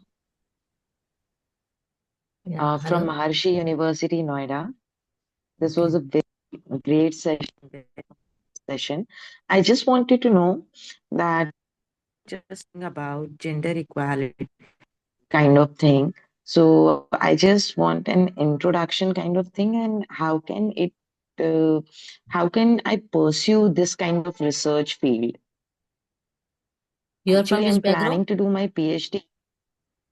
I'm from management background, but my bachelor's is in electrical and electronics. So I have both.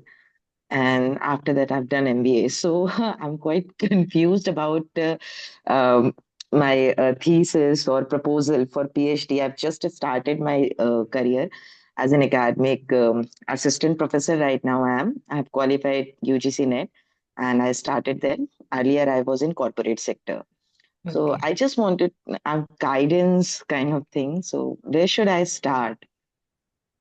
You can actually, because you have a technical background, so I will advise Mm-hmm, you, you can work on the, like nowadays data are more actually in any office or any college, NAC, NBA, everything data.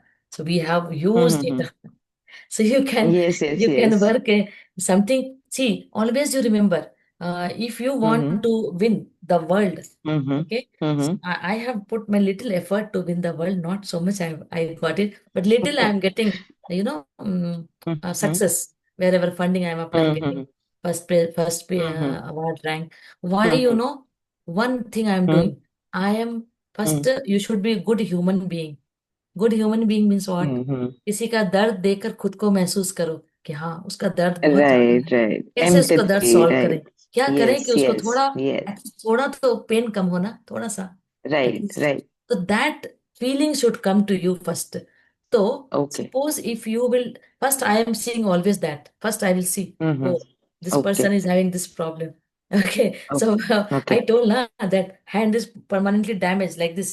You have seen many people okay. stroke people. Mm-hmm. So, Right, right. below such a less cost, it will be Mm-hmm. only $50 or $10, very less cost. I have not done how much Mm-hmm. it will come, but Mm-hmm. number will come. Before no number was there. How much Mm-hmm. angle your hand is bent, no measuring needs to. Mm-hmm. So with my electronics engineering knowledge, I have Mm-hmm. developed that so that from here to here, doctor know, oh, this is 90 degree, this is 20 degree, Mm-hmm. 20 to 90. So 90 minus Mm-hmm. 20. How much that much degree only I have to put effort. So like this, Okay, if okay. you can Mm-hmm. do work on the CRM, means you can manage the file management system. There are many methods. You may think that no, already are there. So many elements are there. What I will do? Mm-hmm. Mm-hmm. But my suggestion is if you can make it so simple and easy, where Mm-hmm. all the file like master timetable in old zamana, Mm-hmm. how we were doing in one cardboard, well, like principal or Mm-hmm. HOD, what they will do in Right. one, they will write first period, this class, this is going, she is going this. In Mm-hmm. one Mm-hmm. simple, we were making with the pen and scale, correct? Like this, Mm-hmm. file management, if you will do, huge demand and easy method. try to see what is the easy method of doing. Okay, so basically it's a compilation kind of thing in an easier way Yes. for huge data. Yes. So Okay, huge demand is there.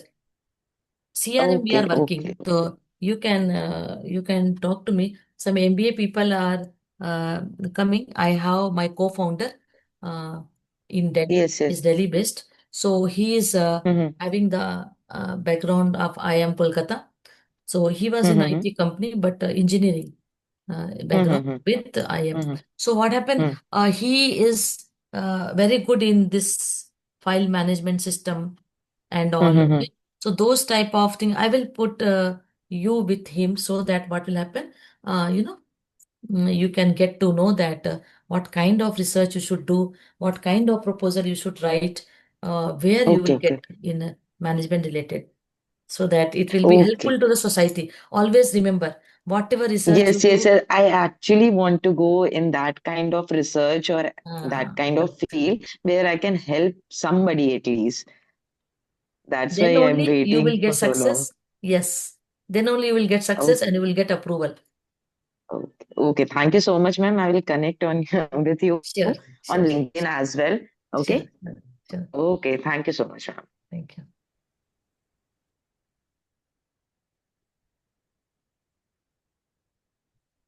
Any other questions? Participants? Yes, ma'am. Yes. Okay.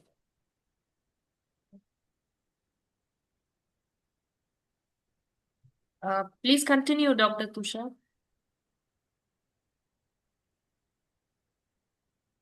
No question. That question already covered. So I just Okay. said any question. Okay. Actually, my Okay. topic was more towards engineering. I think Yes, yes. First that's time why for as management, but I that's know. what this organizer has taken care for management, including that multidisciplinary, so that we start having that craving towards the engineering aspect. The previous session was such that first time we are Top listening 10. and how we can align it to our management, and this was also the way you have talked all the aspects. So we all are hopefully aligning those all aspects, how it can be with management, how this engineering can be with this. So but thank you so much for all your input. Thank you. Thank you. Okay. I now request Dr. Lakshmi Sunita to propose the vote of thanks. Yes, ma'am. Thank you. A very good evening to everyone. On behalf of the Department of MBA, the Oxford College of Engineering, I take this opportunity to express our heartfelt gratitude to Dr. Preeta Sharan, Professor, Dean R&D, distinguished academician in the field of photonics and healthcare technology. Ma'am, your session on AI-enabled healthcare has been truly enlightening and inspiring. Your deep insights into advanced optical sensors, intelligent diagnostic systems, and the transformative role of AI in modern healthcare have broadened our understanding of how technology can revolutionize patient care, early detection, and medical decision making. Your ability to connect complex concepts with real world applications made the session highly engaging and intellectually enriching. We are grateful for the time you have taken to share your expertise, your research experiences, and your vision for future healthcare innovations. I also extend my sincere thanks to our chairman, principal, and management for their constant support in organizing such valuable academic sessions. Once again, thank you, Dr. Preeta Sharan ma'am, for an insightful and impactful session. We look forward to many more opportunities to learn from you in the future. Thank you, ma'am. Thank you very much. Thank you for giving me a wonderful opportunity. Thank you. Thank you, ma'am. Thank you very much. Thank you. Thank you. Participants, the feedback link is in the chat. You can click and give the feedback.